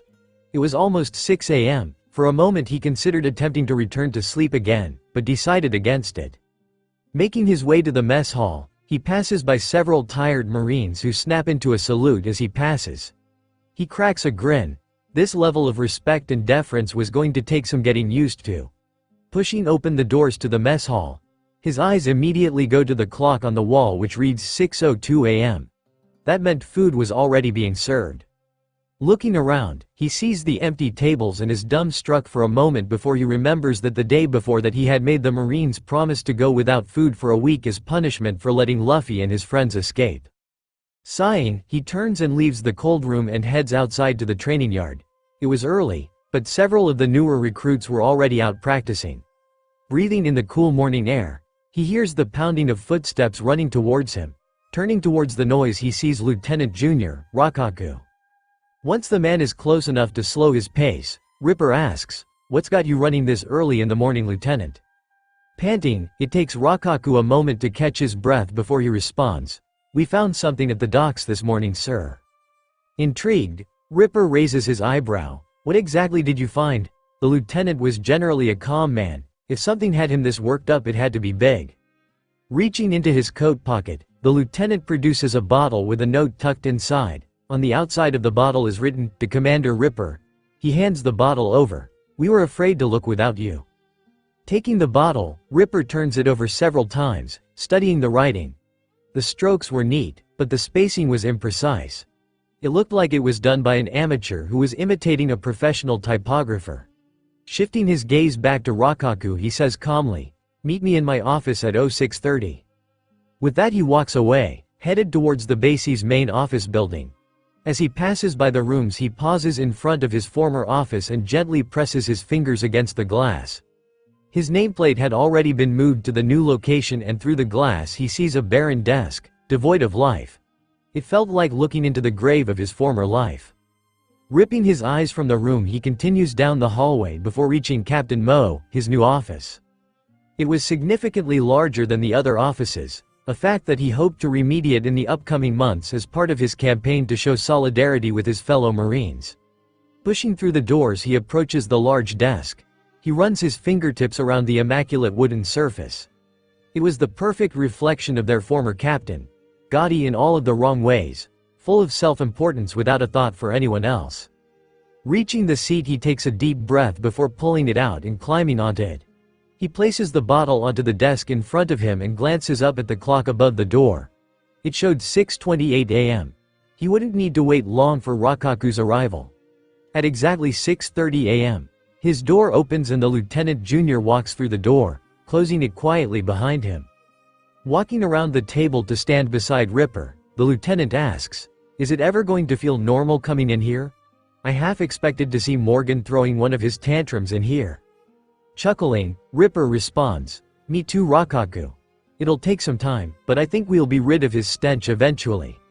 The pair laugh together, which dies down as their eyes lock onto the bottle. Turning to his friend, Ripper asks, "What do you think is in there?" Shrugging his shoulders, Rakaku responds, "Who knows? It's addressed to you, so only you can answer that mystery." Picking up the bottle, Ripper grimaces as he pops the cork. Turning the bottle over, he gives it several good shakes until the rolled-up paper slides out onto the desk. Spreading the paper out, the pair read it in silence, mouthing the words as they go. To Commander Ripper, we share a common goal, to protect the East Blue and bring order out of the chaos. My captain has already demonstrated a pattern of destruction that has the potential to leave a lot of chaos behind. I'd like to work with you to minimize his destruction and make sure that innocent people are kept safe.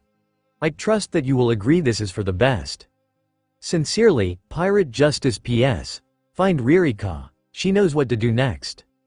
Scratching his head, Rakaku asks, "What kind of justice could a pirate possibly follow? And who is Ririka?"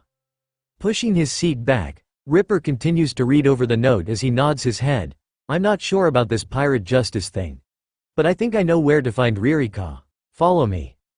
The pair exit the office building and make their way into town. Most businesses are still closed, not opening until 7:30 a.m., but they aren't looking for a business. Looking at the doors as he searches his memory, Ripper finds one he recognizes and walks towards it. Knocking softly, he takes a step backwards and waits, not wanting to scare the owner. A young woman opens the door. Seeing Ripper, she beckons the pair inside. They are quickly seated at a table and the woman makes her way into her kitchen, calling out in a soft voice, "What would you boys like to eat?"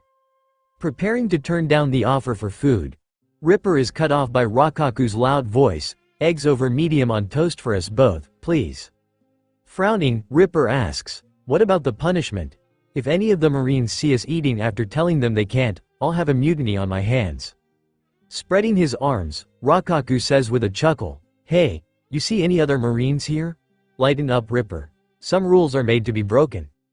Deciding it's not worth arguing any further, Ripper waits for the young woman to finish cooking. Several minutes later they are served their breakfast. The woman sits down across from Ripper with a buttered bagel and a small cup of tea. She looks steadily into the commander's eyes. "I assume you are here to ask me something?" Picking up the fork and carefully cutting through the yolk of his egg, Ripper prepares a bite on the tip of the utensil before responding, more like trying to find someone. "We received a strange note telling us to find Ririka. You wouldn't happen?" He places the bite into his mouth, savoring the flavor. It was likely to be his last meal for the week, so he wanted to enjoy it. Taking a bite from her bagel, the woman chews slowly as she ponders her answer. Swallowing, she says, "I may know where she is. But unless I know your intention, I can't divulge that information." Cutting another bite and carefully soaking up the runny yolk, Ripper brings his fork up to his mouth. "I just want to talk to her." The note promised to show me a way to reduce the chaos of the East Blue. As a Marine, it's my duty to keep our citizens safe. He places the bite into his mouth, chewing it slowly as he continues to hold the young woman's gaze. Smiling, she places the bagel down on her plate. Great answer, Commander. I'm Ririka. He told me you would come by. To be honest, I didn't expect you so soon. Choking on his food, Rakaku slams his fist into his chest, trying to dislodge the toast which is currently blocking his airway. In a flash, Ririka is standing by his side, handing him a glass of cool water that he greedily gulps down. As she returns to her seat, Ripper smiles at her. I had a feeling it was you. So, what do we do now? Biting her bottom lip, Ririka pulls out a note and slides it across the table to the commander. First you need to read this.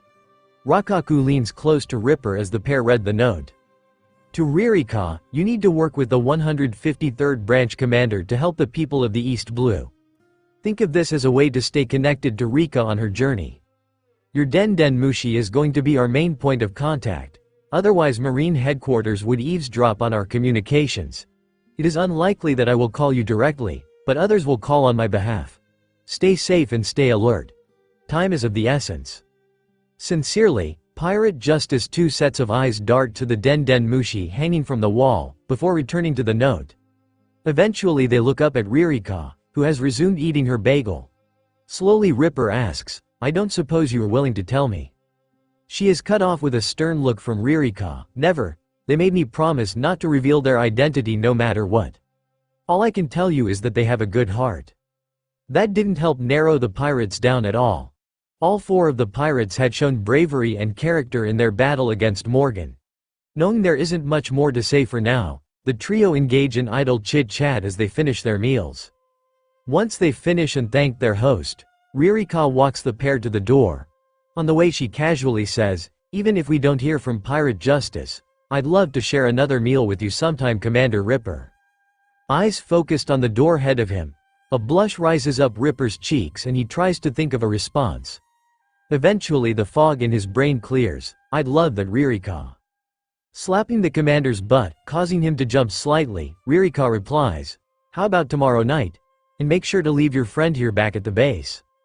Having not seen the butt slap, Rakaku slaps Ripper on the back and laughs. Ha ha ha, don't worry, I wouldn't dream of third-wheeling your date. Ririka and Ripper both reach for the door at the same time, their hands colliding together causing them both to blush bright red. Continuing to laugh, Rakaku grabs the handle and twists before pushing the door open. Grabbing hold of Ripper he says, come on Romeo, let's get you back to base. Ripper twists to wave goodbye at Ririka in time to see her blow him a kiss before laughing and stepping back into her house, closing the door behind her. His heart feels like it is pounding out of his chest as he twists back towards the street. Glancing at his friend he says in a squeaky voice reminiscent of his teen years, did that really just happen? Before Rakaku can tease him anymore, the duo spot a group of 4 Marines with spray bottles, tagging the side of a building. Quickening their pace, they close in on the unsuspecting recruits. Ripper places his hands on 2 of the boys' shoulders and Rakaku places his on the other 2 boys' shoulders, and with a deep boy Ripper asks, what do you think you're doing? Not stopping their work, one of the young men continues to fill in the body of the straw hat he is painting. Just something to commemorate our heroes. Why, you going to tell the commander on us? With a grin, Ripper says quietly, oh I already know. In fear, the 4 boys spin to face the pair and the blood drains from their faces as they register who is standing behind them. One of the men stutters, we didn't know, I mean of course we knew this was wrong but. Another one pitches in, I'm so sorry, that they made me do it. He points a finger accusingly at the others. A third interjects, please don't execute us, we will see clean it. Watching the boys' fear makes Ripper uncomfortable. In a comforting tone he says, don't worry. I get it. I used to be a recruit like you. I was a chore boy back a few years after Roger was executed and did my fair share of vandalism in his name while on duty. Stepping close to the group, he bends down and says quietly, try to be a little more discreet next time. The first boy takes a step backwards, so you aren't going to hang us? Ripper's forehead wrinkles as he looks at the young man. Why would I hang you for a little paint? The second boy mumbles, because that's what Morgan would have. Interrupting the boy, Ripper says loudly, "Don't worry about what Morgan would do. That monster is in a prison cell for a reason." Lowering his voice, he says, "With me consequences are going to be a lot more reasonable. You four can start by cleaning up this plate. Then I want you to find the owner of this building. You'll be his chore boys today and tomorrow to make up for any damage you might have caused to the building. Does that sound like a fair punishment, Lieutenant?" Grinning, his friend nods. "Sure does. You boys heard the commander. Get to work cleaning up your mess." Without waiting for a response, the pair turn and continue down the street. Once they are out of earshot, Rakaku asks, "What happened to the hard line? By the books, Ripper, I know." Holding onto the feeling of butterflies in his stomach from his interaction with Ririka, Ripper responds, "You must be rubbing off on me. I think it has more to do with your hot date than it does with me." Laughing, Rakaku slaps Ripper's back. Shaking his head, Ripper can't help but smile as the pair make their way back to the offices to handle their daily paperwork. The rest of the day is relatively uneventful. As night begins to fall, Ripper begins to pack up his desk before he hears a knocking at the door. Not bothering to look up, he calls out, "Door's unlocked, you can let yourself in." The door is opened and closed quietly. Lifting his eyes, he sees Ririka standing before him, wearing a form-fitting black dress that hugs her in all the right places with 2 takeout boxes of ramen held in her hands. Licking his suddenly dry lips, the commander stutters, Ririka, I thought our date wasn't until tomorrow night." Walking around the desk, the young woman pulls up a chair next to his and sits down, her left leg brushing gently against his right. She casually stretches forward, placing the boxes on the table in front of them. "A call came in, Commander. Tonight is going to be a late one. Figured you might enjoy something to eat." Ripper opens the boxes and takes his chopsticks, hungry from skipping lunch. After swallowing a mouthful of noodles, he asks, "What was the call about?" Ririka places her hand on the commander's leg, her fingertips tracing his thigh muscles through the fabric of his uniform. "A small place about half a day from here called Orange Town. Their mayor is a man named Boodle. He said that the buggy pirates several months ago. A certain straw hat wearing pirate liberated them, but most of the town is in ruins. They said they could use some help rebuilding." As she talks, he tries to focus on her words, but his attention repeatedly returns to her soft fingertips. Placing his right hand on top of hers, he takes a deep breath, settling his mind and slowing his racing heart. With his left, he reaches across the desk and picks up a Den Den Mushi. Dialing quickly, he holds the device to his ear. The snail begins trying to connect. Buddha Buddha Buddha Buddha. Buddha Buddha Buddha Buddha. Click. A sleepy voice answers, "What's going on, Commander? We were just making plans to bring the ship back to base." Entwining her fingers with his, Ririka leans against Ripper to better hear the conversation. Ripper attempts to focus on the call despite her proximity. "We have a situation in Orange Town. Seems some pirates did a number on the place. Do you mind swinging by and lending some help with their rebuilding efforts?" The voice takes a moment to respond and Ripper holds his breath. With her free hand, Ririka picks up her chopsticks and takes a bite of her ramen. Eventually they hear, "Sure thing, Commander. We'll be there tomorrow morning." Ripper glances at Ririka, who smiles at him before taking another bite of the ramen. "Excellent. I expect a detailed report once you have assessed the damage." He ends the call and returns her smile. "See, not too late of a night after all." Leaning her head against the commander's shoulder, Ririka asks in a sad voice, "Does that mean I have to leave?" Reaching for another bite of the ramen, Ripper replies, "Of course not. Why ruin our date by ending it early?" The pair continue to make small talk, interrupted occasionally by the slurping of noodles. Once both of their meals are finished, Ririka rises from her chair. "I suppose this is good night, Commander." Standing up as well, the Marine turns towards her and places his right arm around the woman, resting his palm on the small of her back. Looking down, Ripper responds, "It doesn't have to be. Let me walk you home." Looking up into his dark eyes, Ririka tries to will him to make a move, but after a few moments gives up and wraps her arms around the man, burying her head into his chest. After holding him for some time, she pulls back and lets her hands drop to her sides as she again meets his gaze. "I think I'm ready to go home." Ever the gentleman, Ripper lowers his hand from Ririka's back. Realizing that she is waiting for him, he leads the way out the door. Recognizing his obliviousness, Ririka matches the commander's pace and catching hold of his hand laces her fingers through his. A sly smile crosses her face. Arriving at last at the woman's home, she gently opens the door as he stands awkwardly beside her. Turning to face the Marine, she decides to borrow some of her daughter's courage and grabs hold of Marine's shirt. Pulling him down and towards her, her lips crash against his. His heart rate quickens at the girl's advance and he closes his eyes and he wraps his arms around her waist.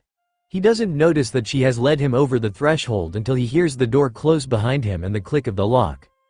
Breaking off the kiss, Ririka flattens her hand against his chest and presses backwards, pushing the Marine's back against the door. She bites the right side of her lower lip before saying in a low voice, "I thought you Marines were supposed to be brave. Why am I always the one making the first?" Her words are cut off as Ripper's hands drop to her calves and lift her into the air towards him. He kisses her hungrily. Startled for a moment, Ririka recovers and closes her eyes, returning his kisses with an equal passion. Her arms wrap around his neck and her legs meet behind his back, clinging to the handsome Marine. Breaking the kiss and panting as his heart continues to pound in his chest, Ripper grunts out a question, "Bedroom?" Slamming her lips against his, Ririka doesn't bother to open her eyes as she stretches her left arm out and points at a door next to the kitchen. Swaying as he walks, unable to focus on his balance, Ripper fumbles his way into the bedroom. As they pass through the door, Ririka's hand reaches out to flick off the light moments before the pair fall onto her bed. Back in the barracks, Rakaku waits for his friend to return for the evening. He had caught sight of the commander holding hands with Ririka and wanted to get a play-by-play on the date. After an hour, he gives up and heads to his room, muttering under his breath, "You dog." He would ask for details in the morning. It was clear that the commander was going to have an exciting night. The smell of freshly cooked bacon roused Ripper from his sleep. He felt the emptiness of the bed and, opening his eyes, looked to his right, confirming that Ririka was not laying beside him. Their relationship was still in its infancy, but he was already growing used to the ebbs and flows of their lives entwined with one another. Glancing down at his wrist, he notes the time, 5:47 a.m. She was an early bird like him. A smile crosses his face as he tosses back the sheets and rises to his feet. His clothes from the night before lay in a heap at his feet and he bends down to scoop them up before depositing them into a basket. Making his way to the closet, he opens it carefully and ponders the selection of uniforms. At the sound of the closet door opening, the sounds from the kitchen stop and a moment later Ririka is at his side. Wrapping her left arm around his waist she asks, "What are you looking for, Commander?" Careful not to move in any way that would dislodge her arm, Ripper separates the uniforms as he ponders them carefully, trying to figure out what I should wear. "I'm scheduled to meet with Officer Shields this afternoon." Ririka places her right hand on his bare chest. "I quite like you like this, but if you must cover up I think this is a good option." Breaking contact for a moment, she reaches into the closet and pulls out a crisp white long-sleeve uniform with a red tie. Pressing the outfit against his chest she turns to look up at him. "You had better hurry up, breakfast is almost ready." Placing his hand on top of hers, Ripper turns to face Ririka and is met with a soft kiss. He wraps his arms around her waist, pulling her against him as he kisses her back. Eventually the pair separate. "You make it hard to get ready." Giggling, Ririka playfully slaps his chest before leaning her head against it. "I get the feeling you don't mind." With a deep sigh, she takes a step backwards, breaking free of his embrace.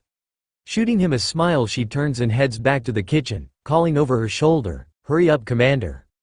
Pulling the shirt over his head, he leaves the tie loose around his neck as he follows the young woman out of the bedroom.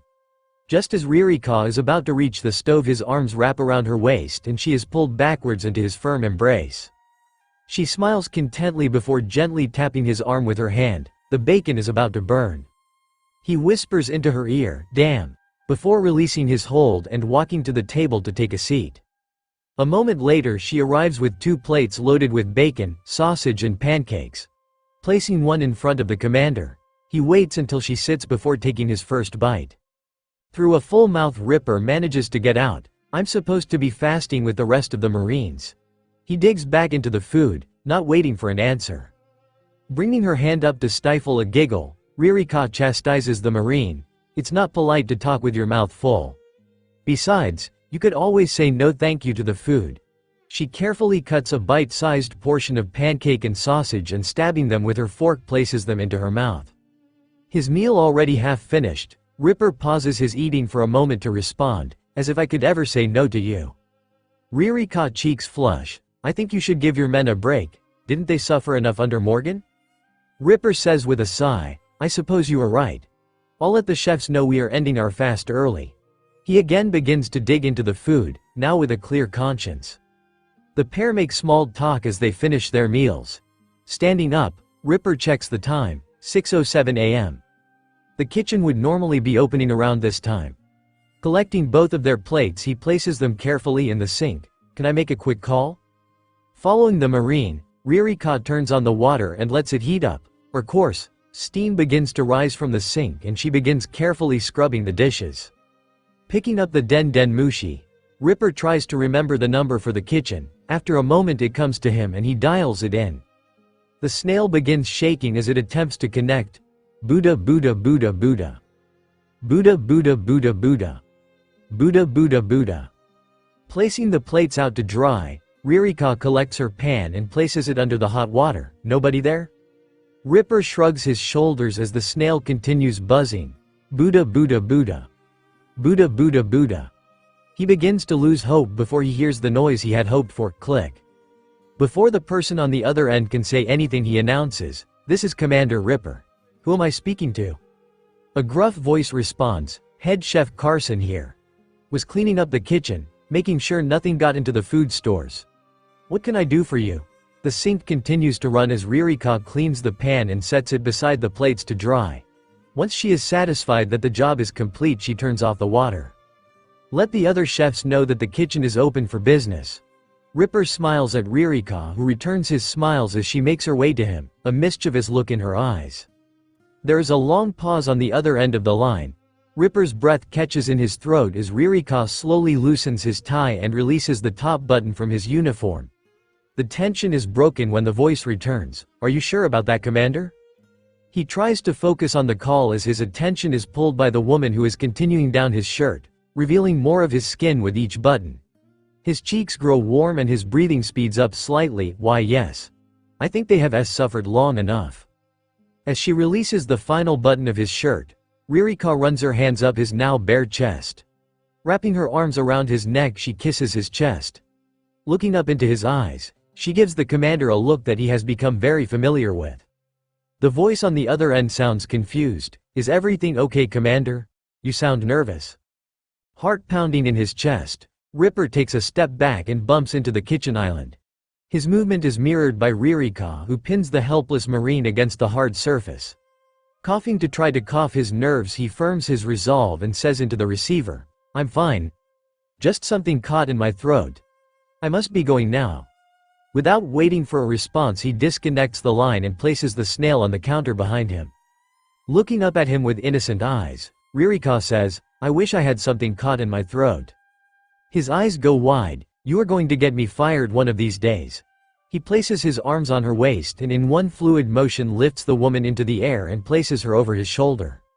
Eek! She hits his arm as he carries her towards the bedroom. Be gentle.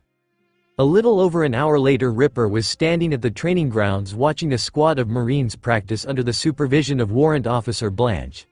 Spotting the commander, Blanche orders the squad to do laps before making her way to him. She ignores the red mark on his neck. "Sir, the morning squad seems to be putting in extra effort today. Lifting the fast seems to have really livened them up." "Excellent. How is training going for the rest of the company?" He looks out across the grounds as the soldiers, who admittedly are moving much quicker than they had on previous days, oblivious to the bright hickey. Blanche counts off on her fingers. "Alpha platoon is this morning, this the second squad of theirs that I have run through drills today. Beta is at noon and Gamma is after that. This evening is Delta. If they are all this energetic, I should have enough time left over to run a couple of drills with the Psi platoon when they get here." Nodding his head, Ripper replies, "Good work, Blanche. Officer Shields should arrive around 11:45 a.m. and it'll be at least an hour before they are all off the ship and settled." Glancing down at his wristwatch, he notes that it is 7:32 a.m. He still had several hours before. Dismissed. Saluting quickly, Blanche returns to the training ground and calls the squad to her before continuing in their daily drills. As he continues to watch the group practice, Ripper doesn't see a pair of young Marines running from the main barracks towards him. As they come to a stop and snap into a salute, he hears the sound of their boots and turns to take them in. The first Marine, a young recruit named Jack, catches his breath enough to gasp out, "The prisoner. He wants to talk to you, sir." Scowling, Ripper snaps back, "What the hell does Morgan want now?" His day had been going so well, it would be a shame if his old boss ruined it. The second Marine, also a recruit who Ripper recognized named Alex, has fully recovered and takes over for his struggling friend. "It's not Morgan, sir. It's Helmeppo." Ripper's features softened and Alex took that as a sign to continue. "He refused to tell us what it was about, said he would only talk to you." Nodding his head, Ripper turns and begins walking towards the base. The two recruits look at one another before following after him. A few short minutes later, Ripper was in the cell block. A loud voice can be heard coming from the first cell. "I get out of here. I'll string you all up by the neck. Just wait until Marine headquarters hears about." Morgan was shouting threats as usual, but he tuned out the older man as he walked towards his son's cell. Motioning at the handle, Jack darts forward and produces a key. Placing it into the lock, he turns counterclockwise before pulling the door open and allowing the commander to enter. The cell is mostly barren, furnished only with a toilet and a small bed. A young blonde man sits on the edge of the bed, staring at his feet. The sound of Ripper's approaching footsteps wake him from his trance-like state and he lifts his head to look in the commander's eyes. A tear rolls down his cheek and with a shaky voice he says, "I'm sorry." From Morgan's cell a cackling laugh can be heard. "Rah ha ha ha, boo-hoo, the brat is sorry." Squatting down so that he is at eye level with the young man, Ripper places a hand on his shoulder. He knows that the behavior was just a result of his upbringing, but he must remain firm. "Sorry isn't enough, Helmeppo. You and your father abused Marine resources and you broke your oath to fight for justice above all else." A confused look crosses the man's face. "My oath?" With a sigh, Ripper takes his hand off Helmeppo's shoulder and sits down on the hard ground. He fixes the man with a calm but serious stare. "The oath you swore when you joined the Marines, that you would protect the innocent and uphold justice for the world government." Helmeppo still looks confused and is about to speak before he is interrupted by another rant from the neighboring cell. "Ha! As if that runt would ever dare join the Marines. My son is far too much of a coward. He would rather play pretend than risk putting his life in danger. I don't know where I went wrong raising him." Eyes growing wide, realization dawns on Ripper. "Is that true, Helmeppo?" Lowering his head and staring at the ground, Helmeppo squeaks out a soft, "Yes." His body heaves as he begins to sob. Pushing himself back up to his feet, Ripper snaps his fingers. "Alex, Jack, I need you two in here." He pauses for a moment and when they don't move he continues, "Now." The recruits are snapped out of their stupor and rush into the now crowded cell. Ripper turns to the pair. "Do we keep civilians in a Marine prison?" Confused, Alex responds slowly, "No," pointing his finger at Helmeppo. Ripper responds, "Then this man needs to be escorted out of here." The sobbing stops and Helmeppo looks up surprised. The neighboring cell is silent for several moments before they all hear aloud, "What?" Ignoring his father's outburst, Helmeppo focuses on Ripper. "What do you mean?" A sly smile crosses Ripper's face. "You could not possibly have abused Marine resources or failed to uphold your oath if you were never a Marine to begin with. That doesn't excuse the way you have behaved, but we cannot hold you as a Marine prisoner. You'll be transferred to a civilian jail to serve out the rest of your time in custody." Swallowing hard, Helmeppo rises to his feet. He says with a shaky voice, "I know I screwed up, Commander. I want to make it up to the people of Shell's Town." "Oh, and how exactly do you plan on doing that?" Ripper asks with a raised eyebrow. Before the words have fully left his mouth, Helmeppo shouts, "I want to enlist as a Marine." Morgan scoffs loudly at the request, but doesn't weigh in. Pausing to think about the offer, Ripper looks into Helmeppo's eyes, weighing his words and trying to determine if he believes them. "It won't be easy. You hurt the people of this town badly and I intend to make sure you repair the damage you've done." He waits for a moment, giving the man the opportunity to withdraw his request if needed. Hearing no complaint he continues on, "You will be staring at the bottom as a chore boy." The first chore I have for you is cleaning up the mess your dogs made in Foodfu. That restaurant is in shambles and I want you to personally put it back together." Nodding his head, Helmeppo remains quiet. He understood that despite his words, Ripper was presenting him with an amazing opportunity. "Good. Follow me then," Ripper says, taking the nod as acknowledgement and acceptance. He turns and leads the small group out of the cell. As they exit the naval prison, Morgan stares after them, dumbstruck and unable to piece together the words needed to properly express the rage boiling within his heart. When the door closes behind the quartet, he lets out a wordless scream of rage that echoes down the halls after them. Seated behind his new, much smaller, desk, the Marine looks up at the clock and notes that it is 8:57 a.m. After swearing Helmeppo into service, he had ordered Alex and Jack to escort him to Foodfu and ensure that he handled the job without complaint. He eyes the small stack of paperwork on the desk before him.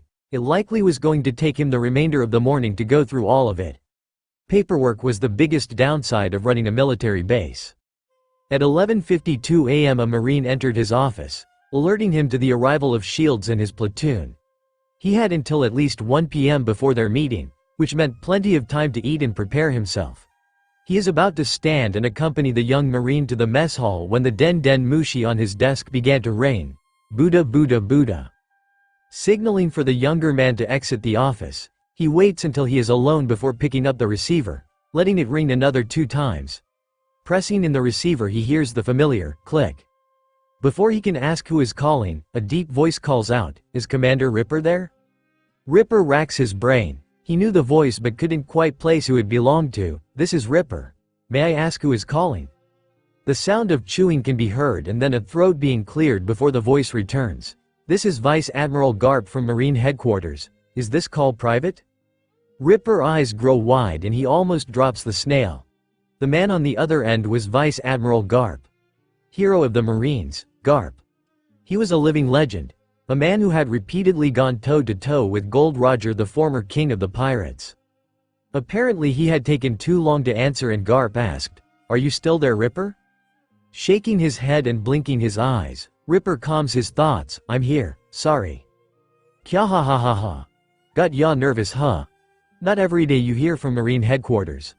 Garp's voice was full of mirth. He sounded nothing like the stoic figure that the newspapers had made him out to be. Nodding nervously, Ripper lies. "Why yeah. I wasn't expecting to hear from H-Head this about the prisoner?" A confused voice responds from the other end. "Prisoner? What are you talking about?" The confusion is replaced with laughter again. Kya ha ha ha ha. I guess you would be busier than normal after the week you've been through. Week he had been through. This couldn't possibly be about that straw hat wearing pirate, could it? It had been days since he had heard from the enigmatic pirate Justice. He assumed that they had either been defeated in battle or forgotten about him. "Still there, Ripper?" the deep voice asked again. Nodding his head, it takes a moment for Ripper to remember that Garp can't see him. "Why yes, I'm still here. What do you mean by the week we've been through?" Now Garp paused. Just before Ripper checked on his status, the deep voice said, "I mean the chaos caused by Luffy and his crew." Luffy. That was the pirate's name. But why did Garp know his name? What was going on? It felt surreal, but he knew the only way he would get answers is if he asked for them. We've been doing our best to clean up after him." Another laugh from the snail, this one loud enough that Ripper had to pull the device away from his ear to avoid damaging his hearing. "Kya ha ha ha ha ha. I bet you have. Anyways, I have a message from somebody you might know. Goes by the name of Pirate Justice. He told me they have Captain Kuro and several of his crewmates ready for pickup." Now it was Ripper's turn to laugh. He he. Good one. Is this some kind of a prank? Everybody knows Kuro was executed years ago. That's why Morgan was put in charge of this base. The voice on the other end of the line is now much colder and more serious. "I don't do pranks. I've scrambled a Navy runner in the area and they should be picking up the prisoners tonight. I'm going to have them dropped off at your base until I can come pick them up myself. They should be there in a few days. I am planning a trip out there at the end of this month. Think you can hold on to them for me?" Ripper knows better than to argue. "Yes sir." The coldness is again replaced by mirth. "Glad to hear it." Suddenly there is a loud click as Garp hangs up. Holding the snail in his hand, Ripper stares at it for several minutes before slowly placing it back on his desk. Looking up at the clock, he sees that it is 12:18 p.m. If he hurried, he could still get lunch before his meeting with Shields. Returning to his office with a full stomach, Ripper is joined by Rokaku, who takes a seat next to him behind the desk. The lieutenant junior grade shoots a grin at his friend. "You sure are spending a lot of time at Ririka's place lately. You get the chance to." He makes a gesture with his finger passing between a ring made by the fingers of his other hand. Face bright red, Ripper stutters. "Why you can't just ask things like that?" Slapping his knee, Rokaku laughs at his friend's discomfort. "Ha ha ha ha ha, that's a yes if I've ever heard one." Before he can respond, the pair hear a knock at the door.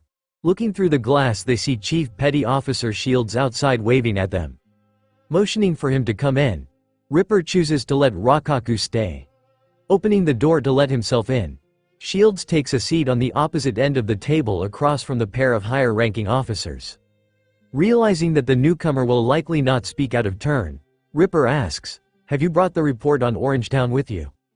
Nodding his head, Shields pulls a folder containing a stack of papers from under his arm and places it onto the desk, pushing it across towards Ripper. "Everything should be in there, sir." Opening the folder, Ripper and Rokaku sift through the paperwork, scanning it for important information. After a few minutes, Ripper looks up from the paperwork and focuses his gaze on the younger officer. "What's your opinion of the state of the town?" Slightly taken back at having been asked for his opinion, Shields takes a moment to think before answering. "I think that buggy did a lot of damage, but nothing that can't be rebuilt." Leaning across the desk, Ripper looks thoughtfully at the man before asking, "As Marines, what do you think we should do about this situation?" Still trying to figure out exactly what Ripper is trying to get out of him, Shields answers hesitantly, "Our duty is to uphold justice and protect the people of the East Blue." Smiling, Ripper leans in more. "What does justice look like for a town that's been pillaged by pirates?" His heart knew the answer, but the words didn't want to come out. He had experienced too much corruption, too many leaders twisting the truth on itself, that these questions made him feel unsafe. Shields looks back and forth between Ripper and Rokaku, hoping that their motives will betray them.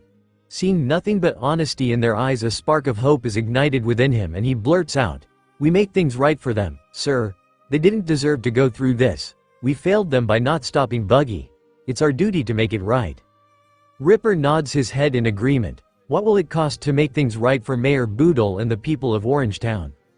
The spark inside of him grows. He had not felt hope like this since Morgan took over the base 3 years ago. 400 million buried to buy supplies and enough food for at least a month. Ripper slides the report into the stack of papers to be filed. "Done.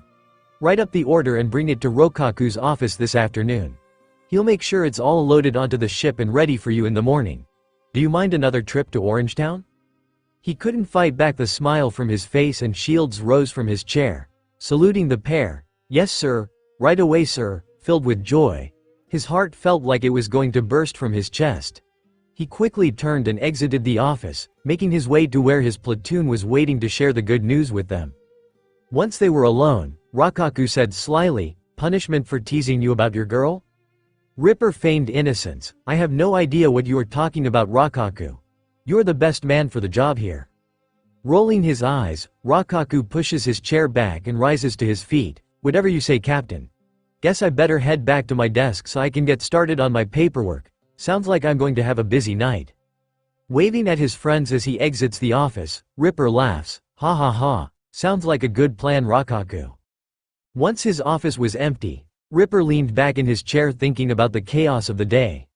Luffy and his crew certainly were keeping him on his toes. He wondered what else was waiting for him. He didn't need to wonder long as the Den Den Mushi on his desk again began to vibrate and let out the familiar Buddha Buddha Buddha Buddha of an incoming call.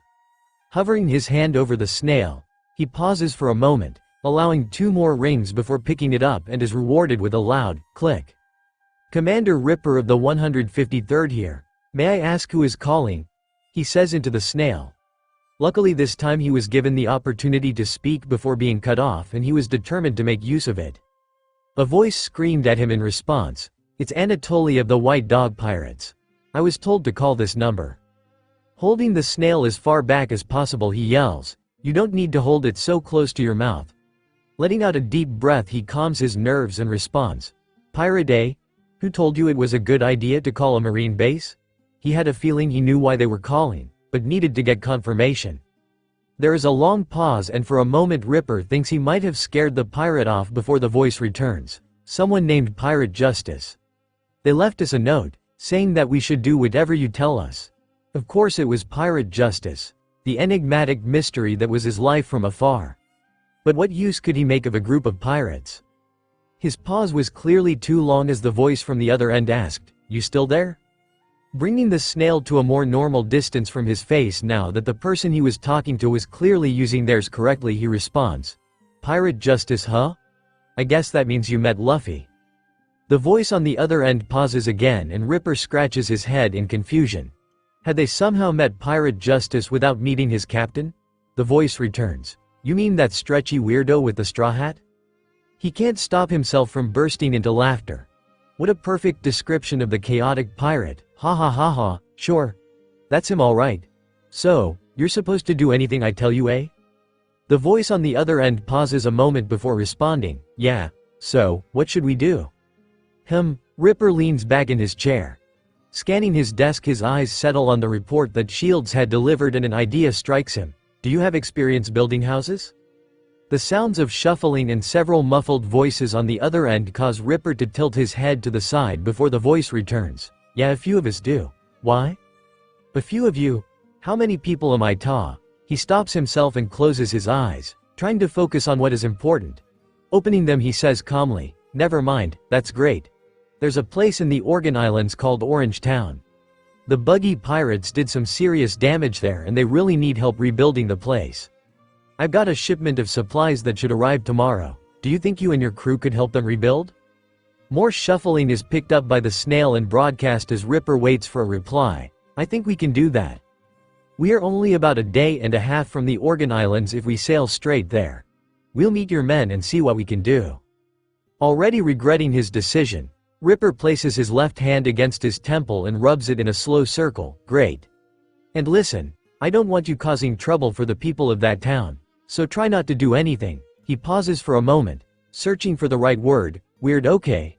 They have been through enough already." He hangs up the call, not wanting to give himself a migraine by continuing the discussion any longer. With a long sigh, he pulls the stack of papers in front of himself and stares down at them for a few moments before picking up a pen and beginning to go through them. That evening, Ripper made his way down the street. Passing by Foodfu, he sees Helmeppo diligently sweeping up broken glass. It filled him with happiness to see how large of an attitude shift the young man had in such a short period of time. He carried the feeling inside of himself as he made his way to Ririka's house. Knocking on the door, he is met with silence. It was strange, normally Ririka was waiting for him. He knocked again and heard a soft voice from inside call out, "Go away." Concerned that she was not feeling well, he tried twisting the handle but found the door locked. Confused, he calls out, "What's going on, Ririka?" The sound of loud stomping grows closer before a window next to the door is opened and a hurt voice that he recognizes as Ririka's answers, "Go away, Ripper." Walking to the window, Ripper sees Ririka with red puffy eyes and tear streaks down her cheeks. Concerned for her safety, he asks, "What's wrong? Have you been crying?" The hurt in Ririka's voice is replaced with anger. "What do you mean, what's wrong?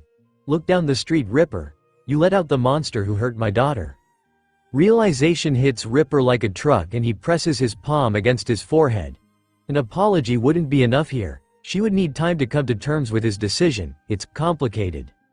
Moving to the door, Ririka unlocks it and violently throws it open. Stomping towards Ripper, she pulls back her hand and slaps the commander across the face. "Make it uncomplicated." Taking the blow without trying to avoid it, Ripper faces the woman before him. His heart broke for her, but he knew that he had made the right decision. He opens and closes his mouth several times as he tries to come up with the right words for the situation but continually comes up empty-handed. Eventually he settles on, "I'm sorry." Her anger melts away as fresh tears spring from her eyes. Stepping closer to Ripper, he prepares for another blow, but instead Ririka buries her face in his chest, sobbing against him. He wraps his arms around her shoulders and gently rubs her back to offer comfort. After several minutes, Ririka pulls back, her stare again hardening. "I can't forgive you. Not yet, at least. I think it's best if you sleep in the barracks tonight." Before he can say anything else, the woman darts into her house, slamming the door and locking it behind her. He can hear fresh sobs from inside and he aches to hold and comfort her through this pain. With a sigh of resignation, he turns and heads back to the barracks, alone for the night.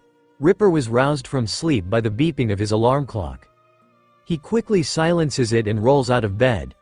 Opening his eyes, it takes a moment for his pupils to dilate enough to make out anything in the dark room. As he pulls on his uniform, he glances forlornly at his empty bed. He had given Ririka space the day before despite the ache it left in his heart. Tugging on his hat, he checks his watch. It's 6:17 a.m., which means that the breakfast hall is open. As he walks down the hall, several of the Marines wave while others salute. He was working on breaking away from the culture of cruel justice that Morgan had followed, and seeing smiling faces gave him hope that some of his changes were beginning to have a positive effect. Passing by Helmeppo, the chore boy matches his pace and the pair enter the dining hall together.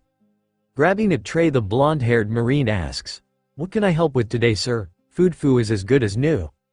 Passing his own tray towards the kitchen staff, Ripper ponders the question for a moment. "There were a lot of people there the day that your dogs ripped the place up." He looks over at the boy, sizing him up for a moment. "I want you to go find the people who you hurt and scared and apologize to them." "What about," Helmeppo lowers his voice, "that girl they hurt?" Taking the tray that is being handed back to him, Ripper smiles at the chef and calls out, "Thanks," before walking towards an empty table. He calls over his shoulder, "We'll talk once you have your food." Helmeppo waits patiently for his food to be dished. Seeing the smaller than normal portion size and the look of disgust on the chef's face, he smiles back, "Thanks, chef." The chef rolls his eyes before moving on to the next Marine. Most of the Marines disliked him, directing a lot of their anger at his father's actions his way. For his part, Helmeppo felt like he deserved the hatred for his actions and was willing to put up with it until he could prove himself. Making his way quickly to Ripper's table, he places his tray down across from the commander and sits down. Once the boy is seated, Ripper continues, "You won't be able to apologize to Rika, unless you know how to hunt down that straw hat wearing captain of hers." He chuckles to himself, "She took off with them after they rescued Zoro from your father." Inside his head he shouts, "And you?" A small smile touches the edge of his lips. "I'm sure her mother would appreciate an apology." Not sure how much groveling usually accompanies the message, "Sorry, my dogs almost ripped your daughter's face off, so I'll leave that part up to you." Helmeppo's cheeks burn and he stares down at the food on his plate. He had a lot to apologize for, so he would need to get good at it, but that didn't make this easy. What if she doesn't accept the apology? A laugh bursts from the captain. "Dahahaha, she probably won't. Doesn't mean you don't have to do it." His eyes harden, and as Helmeppo looks back up from his plate, he finds himself captured in Ripper's steel gaze. "You can't just say you are sorry. The people of this town need to see it in action. You made a good start in Foodfu, but you have a lot more ahead of you before the people here will trust you." Nodding his head, Helmeppo slowly scoops food onto his fork and pops it into his mouth. His demeanor softening, Ripper also takes a bite, and before long the two engage in small talk as they finish their meals. An hour later, Ripper finds himself in front of Ririka's house, a dozen roses clutched in his right hand. He gulps before knocking on the door. The knocking is met by the sound of feet scurrying across the floor before a crack. A soft voice that the commander instantly recognizes calls out, "Who is it?" Closing his eyes, Ripper takes a deep breath. "A jerk who owes you an apology." A small sniffle comes from behind the door, but the voice doesn't respond for several moments. Eventually the wooden barrier swings outwards and Ririka steps across the threshold before pressing her hands against her hips and fixing him with a glare. He sure does. She reaches forward and snatches the roses from his hand. "Don't think you'll get out of this with some cheap gift, Ripper." She was as beautiful as ever. He holds her gaze, knowing that he deserved whatever form her rage chose to express itself. "I'm sorry, Ririka." Her gaze softens slightly, but she doesn't move. "That's what you said 2 days ago. What's different now?" Seeing the misery behind her eyes, Ripper wants nothing more than to hold and comfort her, but knows that right now she needs answers more than anything else. "You asked me to make this less complicated. I think I can do that." Reaching her hand towards him to lead Ripper into her house, Ririka freezes and returns the hand to her side. "What makes now different than then, Ripper? Now I can show you why I made the choice I did." He places his hand in front of himself. palm up and she gingerly places hers on top of his and allows him to lead her onto the street. Before they leave, she leans down and carefully places the roses next to the door. The pair make their way towards Food. As the restaurant comes into view, Ririka gasps, "How? This place was in shambles. How many of your men did it take to pull this off?" Smiling, Ripper doesn't answer until they are standing in front of the entrance. "Just one. I told Helmeppo he needed to atone for the things he'd done. This was the first step." Ririka continues to stare at the restored restaurant, marveling at how much had been done in such a short period of time. There is someone inside who would like to apologize, but only if you are ready. Glancing at the window, Ririka sees the boy sitting at a table. It was hard to recognize him in his military uniform. If not for his distinctive hair, she would have mistaken him for any other Marine. She looks up at Ripper, not noticing that she has laced her fingers between his. Is he safe? Smiling back at her, Ripper says gently, "I'll be right beside you the whole time. If at any point you get uncomfortable, we can leave." He stops for a moment as a sad look crosses his face. "I'm sorry that I didn't talk with you before letting him out. When he told me he wasn't actually a Marine, I panicked." "He wasn't a Marine?" Ririka searches the commander's eyes, trying to see the truth within him. "He always had those bodyguards with him. I thought for sure he was an officer." Taking her free hand with his, Ripper nods. "I thought so too. We all did. Didn't believe him at first when he told me the truth, but his father confirmed it. Checked out the official records to verify, and sure enough, he was never a Marine." Lifting an eyebrow, Ririka asks, "Then why is he wearing that uniform?" "That's a question that he should answer for himself, if you were willing." The commander continues to hold her hands and gaze, waiting for her answer. Nodding her head slowly, Ririka squeezes his hands. "I think I'm ready." Several minutes later, the pair are seated across the table from Helmeppo. He bites the corner of his lip nervously, not sure where to begin. Eventually he squeaks out, "I'm sorry." Eyes narrowing, Ririka folds her hands on the table. "Sorry for what, Helmeppo?" His eyes dart back and forth between the woman and commander as a bead of sweat works its way down his brow. "I'm sorry for what I did to your daughter." His eyes widen for a moment as he feels a sharp pain in his left leg, the result of Ripper kicking him underneath the table. "I'm sorry for letting my dogs loose, Enrica. It was a horrible thing to do, and if I could go back and undo it, I would. I'm sorry for laughing when they tried to hurt that sweet girl, and for the way I treated Zoro after he defended her." His eyes begin to well with tears. "I'm sorry for scaring you, and Avery, that I sat by and let. No, I'm sorry for how I contributed to the evil things my father did. But most of all, I'm sorry that it took me so long to realize what a monster I had become." A tear runs down his cheek and drips onto the table in front of him as he tries to maintain eye contact with Ririka. Ririka tries desperately to hold on to her anger at the boy in front of her. "The monster is right. How can any of us trust you after everything you did?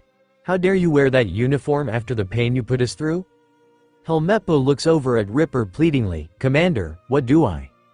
Ripper cuts him off coldly. "You dug yourself into this mess, Helmeppo. I'm not going to dig you out." Looking back at Ririka, Helmeppo tries to keep his breathing steady as another tear escapes. "I don't expect you to." He stops for a moment, thinking through his words more carefully. "There is no reason to trust me after what I did.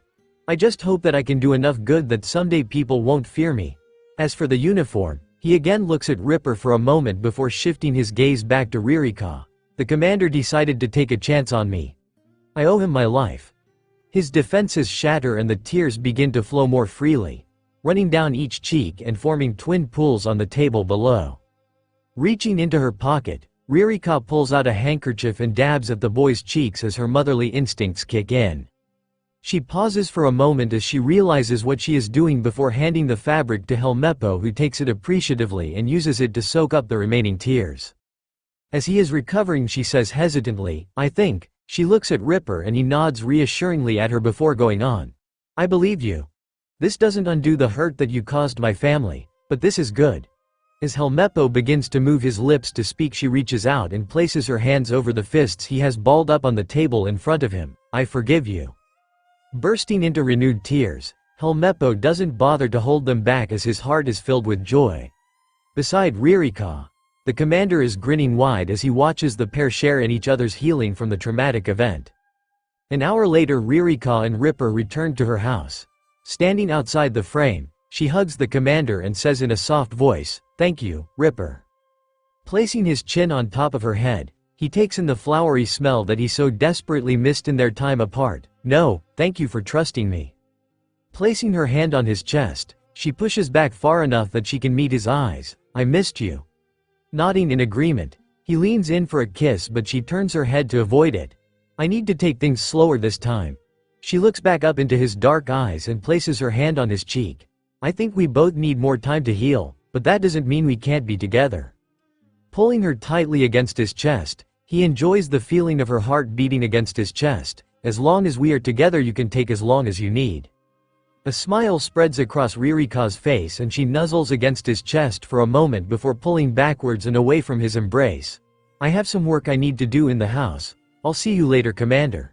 She smiles before turning to her door, scooping up the roses and disappearing inside. Checking his watch, Ripper's eyes grow wide as he sees that it is already 11:23. Garp's prison ship was due to arrive in 7 minutes. Turning, he begins dashing towards the docks, hoping to beat their arrival. Arriving at the dock just as the massive ship is pulling in, Ripper takes a spot next to Rakaku, who says out of the corner of his mouth, "Cutting it pretty close there, Commander." Ripper delivers an elbow to his friend's ribs, causing him to wince in pain. "I was dealing with something important in town." As the gangplank is lowered to the deck, a strange man dressed in military uniform moonwalks down the platform, followed by a thin man wearing thick glasses whose wrists are bound in heavy chains and is being led by a thick man and thin man who are also in military uniforms with black cat ears placed on their heads. Confused, Ripper points at the descending group. "Oi! Where's the other prisoners? Garp said there were supposed to be 4 of them." A tall woman with snow-white hair approaches the railing of the ship and leans over it to look down at the assembled Marines below. Beneath her justice coat she wears a suit with a golden pin on her right breast with a blue and red ribbon hanging below indicating her status as a captain, placing her above Ripper's rank. She searches the assembled men below until she spots Ripper. "I'm not sure what you mean, Commander. There was only 1 prisoner on the island when we arrived." Reaching into her jacket she pulls out a cigarette and places it between her lips. A man rushes to her side and flicks a lighter, igniting the tip before retreating out of sight onto the deck. She takes a long drag before blowing out a stream of gray smoke into the air. "We decided to let some of the new recruits handle transportation today. They volunteered to stay here on base to keep an eye on Kuro, isn't that right, Django?" The moonwalking man looks up and removes his hat, revealing a mat of greasy blonde hair. He gives a small bow and responds, "Sure as Captain. My companions and I will take great care of this prisoner." The Marines behind Kuro shove him roughly from behind and snicker as he staggers forward. The prisoner tilts his head upwards, glaring at the man in front of him and mutters, "I'll kill all 3 of you traitors." Django places his hand against his ear. "I'm sorry, didn't quite catch that last part." Kuro takes a deep breath to shout but is smacked roughly in the back by the pair behind him, sending him tumbling down the remainder of the gangplank. Django leaps over him as he passes underneath his feet before carrying on moonwalking the rest of the way down to the dock. As his feet touch down on solid ground he spins to face the Marines. Before he can speak, Ripper says bluntly, "Are you 3 the other prisoners we were told about?" Django sighs and reaches into his coat pocket. Producing a pendant dangling from a silver rope, he carefully lowers the pendant in front of his body. Looking around he checks to make sure he has everyone's attention before saying, "Watch the pendant swing and on the count of Django you will remember that you were only told about a single prisoner." A disbelieving look crosses Ripper's face, but as the strange man taps on the side of the pendant and it begins to swing back and forth he finds himself unable to look away. In a calm voice Django counts out, 1, 2, Django. He quickly puts the pendant away in his jacket pocket before asking, "So, any questions?" Ripper couldn't think of anything. The prisoner had been delivered just like Garp said and it seemed like these 3 recruits were willing to help out. He knew he had asked a question moments before but the only thing he could recall made little sense. Hopefully he had only said it in his head and not aloud. "No questions. Thank you for volunteering to help Django. Our guards could use a break. Morgan alone is a real handful." Django's pupils dilate at the name Morgan and he says with a sputter, "Morgan? I haven't seen him in." He catches his mistake quickly. "The papers in years. Bet he won't be pleased to see this guy." Delivering a swift kick into Kuro's side produces a low groan from the former pirate captain. In a moment Ripper is in Django's face and in a rage he shouts, "No!" Django takes a step backwards, stopping just short of falling off the side of the dock into the ocean. The recruit raises his hands in front of himself as the commander continues in a more calm but deep voice, "We don't treat people like that here. I don't care, still a human being and he deserves some amount of dignity." Unnoticed by the pair, Rakaku has approached Kuro and helped the gangly man back to his feet.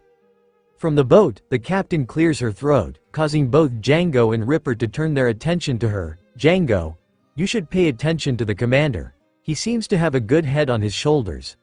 Her eyes shift slightly and Ripper can feel her focus on him. "My men and I are going to head out. Never know when Garp will need us." She suddenly turns and walks away from the railing as the engine of the large ship begins humming loudly. Turning back to his men, Ripper says in an authoritative tone, "Someone escort Kuro and these recruits to the cell block." Without waiting for a response he walks towards the base, Marines moving out of his way as he passes through the line of assembled men and women. As he walks down the hallway to his office, Ripper glances at the clock, noting that it is 12:42 p.m. He hoped that the pile of paperwork was manageable enough that he'd be able to grab a quick lunch. Opening the door he sees the antenna of his Den Mushi glowing, indicating a missed call. Rounding the desk, he sits down and picks up the snail. Pressing on the antenna he hears the familiar connection noise. Buddha Buddha Buddha. Before the first set completes there is a loud click. A panicked voice on the other end begins rapidly relaying information. "Commander, I've been trying to reach you for the last hour. A pirate crew is here and I don't know what to do. We tried to delay them but they are starting to get irritated and slow down shields." Ripper cuts off the man on the other side. He waits for a moment until the sound of panting dissipates. "They are there to help. I'm sorry for not letting you know ahead of time, but they called after you had left. Keep an eye on them, but for the most part feel free to put them to work the same as you would any other Marine." There is a pause as the person for several moments before Shields responds in a calmer voice, "Understood, sir. Sorry for the panic." There is another brief pause before the voice returns, "What should I do if they get out of hand?" A chuckle escapes Ripper's lips. "Hey, if they step out of line feel free to lock them up and bring them back to base." "Yes sir," comes the now satisfied Chief Petty Officer. "Anything else?" Ripper thinks for a moment before responding, "No, that's it. You are dismissed." He disconnects the call and places the snail back onto his desk before looking at the pile of paperwork on his desk. It was definitely not a light day. His stomach would need to wait until dinner. As his pile of paperwork hits the midway point Ripper hears a knocking on the door. Without looking up he calls out, "Come on it." The door is thrown open and Rakaku strolls in, allowing the door to close on its own as he saunters around the desk and drops into a seat. "You missed something amazing, Commander." Placing his pen carefully on the desk beside his paperwork, Ripper shifts his attention to his friend. "Oh yeah? What's that?" Slapping both arms on top of the desk, Rakaku uses his fingers to simulate people walking as he talks. "We were making our way to the cell block and Morgan was being his usual self, screaming about how he was going to execute us all for treason." He pauses until Ripper nods acknowledgement before continuing, "But when we went in and he saw Kuro, he lets out a loud laugh, bahahaha. You'd have thought he saw a ghost." He bangs his hands on the table. "Next thing we know he's trying to climb the back wall of his cell. I guess he was trying to hide on the ceiling or something. It was hilarious." Ripper laughs as he pictures his former tormentor acting so terrified. "Dahahaha, what happened next?" Laughing, it takes Rakaku a few minutes to recover. "Bahahahahahahaha. That's just it. He hasn't said a word since. Once he gave up trying to escape he laid down on his bed and has been staring at the ceiling ever since without peep. Bahahahahaha. I think between Helmeppo being let out and Kuro showing up his brain finally broke." Shoulders shaking as he laughs, Ripper wipes away a tear from his left eye. "Dahahahaha. Bet the guards are happy." Rakaku nods his head in enthusiastic agreement. "Sure are. They're throwing a party right now." Before Ripper can respond there is another knock on the door and a familiar soft voice calls out, "Is this a good time?" Pulling his arms down from the table, Rakaku adjusts his shirt and hat as he sits up straight in his chair. Ripper grins at his friend before calling out, "Come on in Ririka." Opening the door, Ririka slips in before gently closing it behind her. She smiles at the two men before her. "Hello, Commander Ripper," and she pauses for a moment, trying to remember the name he had given when they first met 4 days earlier. Eventually it hits her and she quickly continues, "Rakaku, I didn't get your rank last time we met." Leaning back slightly, a grin is plastered on the face. "Lieutenant Junior, but with my buddy in charge I might as well be another commander." A swift stomp on his foot causes him to grimace pain and he looks over at Ripper in irritation. "The hell was that for?" The commander points at the door, "For trying to be a show-off. Get your ass out of here before I have you court-martialed." Rakaku begins to rise, an irritated look on his face, but he is interrupted by Ririka. "It's fine, Ripper, I don't mind. Besides, I really wanted both of your opinions on this." Confused, Rakaku lowers himself back into his seat. "Both of us? I figured you were here for..." He trails off, not wanting to provoke more of Ripper's wrath. Ignoring his friend, Ripper asks, "What would you like our opinion on?" He wasn't sure exactly how formal to be, considering her earlier request to take things slow and the fact that Rakaku didn't technically officially know about their relationship, despite having a strong suspicion. Pulling back a chair across from the two, Ririka sits down gracefully, tucking her skirt behind her. She places her arms on the table and leans forward slightly. "I can see the work you and your soldiers have put into repairing the damage done by Morgan, and I was just wondering..." She stops for a moment and swallows a lump in her throat before pushing forward. "How can I help?" The two Marines look at one another before looking back across the table at the young woman. Ripper hesitantly begins, "As a civilian there isn't a lot we are aloe." Ririka interrupts him before he can finish. "What if I wasn't a civilian?" Ripper's mouth opens and closes several times as he considers her words. Eventually Rakaku speaks up. "Are you saying you would like to enlist as a Marine?" Folding her hands in front of her, Ririka smiles back at the Lieutenant Junior. "I'm already involved in so much of your work." She lowers her voice and says in a conspiratorial tone, "With pirate justice." Returning to her normal volume she continues, "That I might as well make it official." Heart-pounding, Ripper tries to force words out but his mouth feels dry and sandy. Eventually he manages, "I think we can do that." "We can do that, right, Rakaku?" Confused, Rakaku looks over at his friend and seeing the nervous look on his face grins. "Yeah, we can do that, Commander. Do you want me to take her to be sworn in?" Nodding his head, Ripper says, "Why yes." Aye. He stops for a moment before continuing, "Why yes, that seems like the best." He pauses for a moment and collects himself. "Are you sure about this, Ririka?"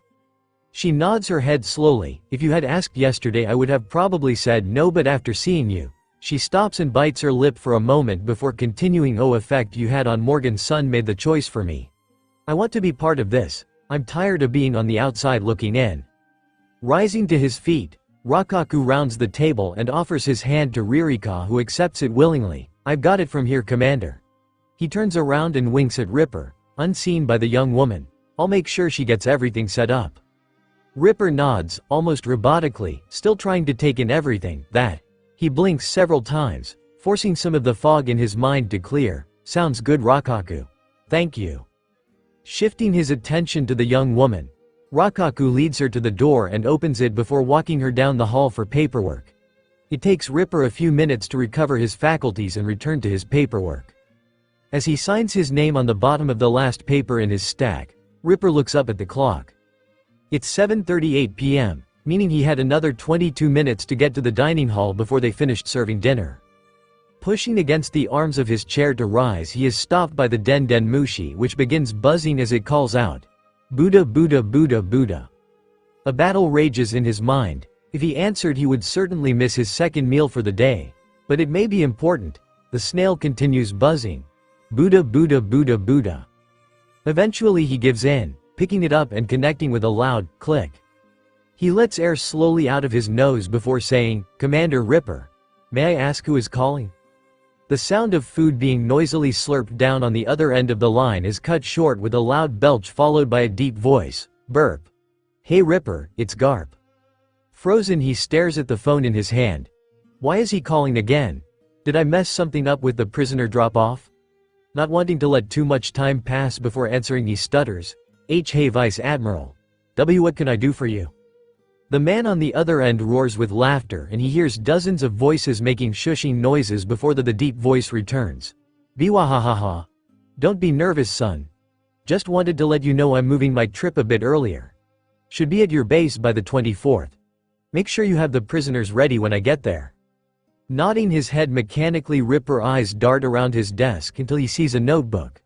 Grabbing it, he flips to a blank page and scrawls, February 29th to February 24th Garp arrival.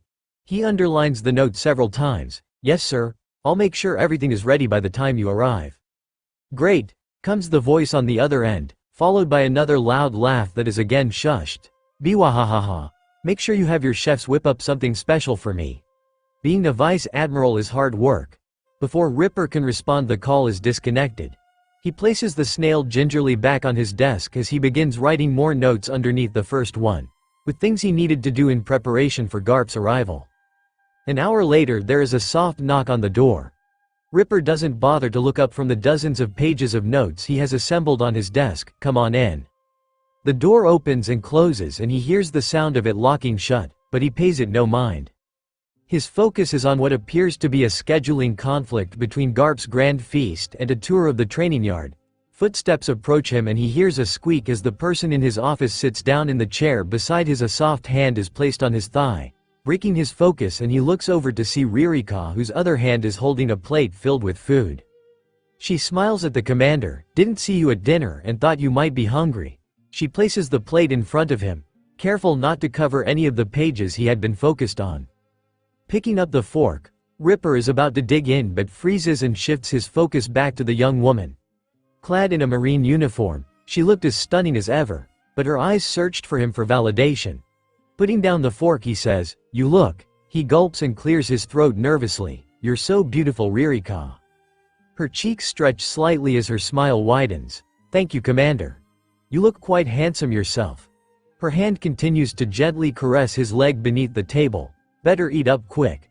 The food was already a bit cold when I snuck it out of the kitchen." Picking up the fork and stabbing it into a slice of pork, he grabs a knife with his other hand and carefully cuts himself a bite. "Breaking and entering your first day on the job?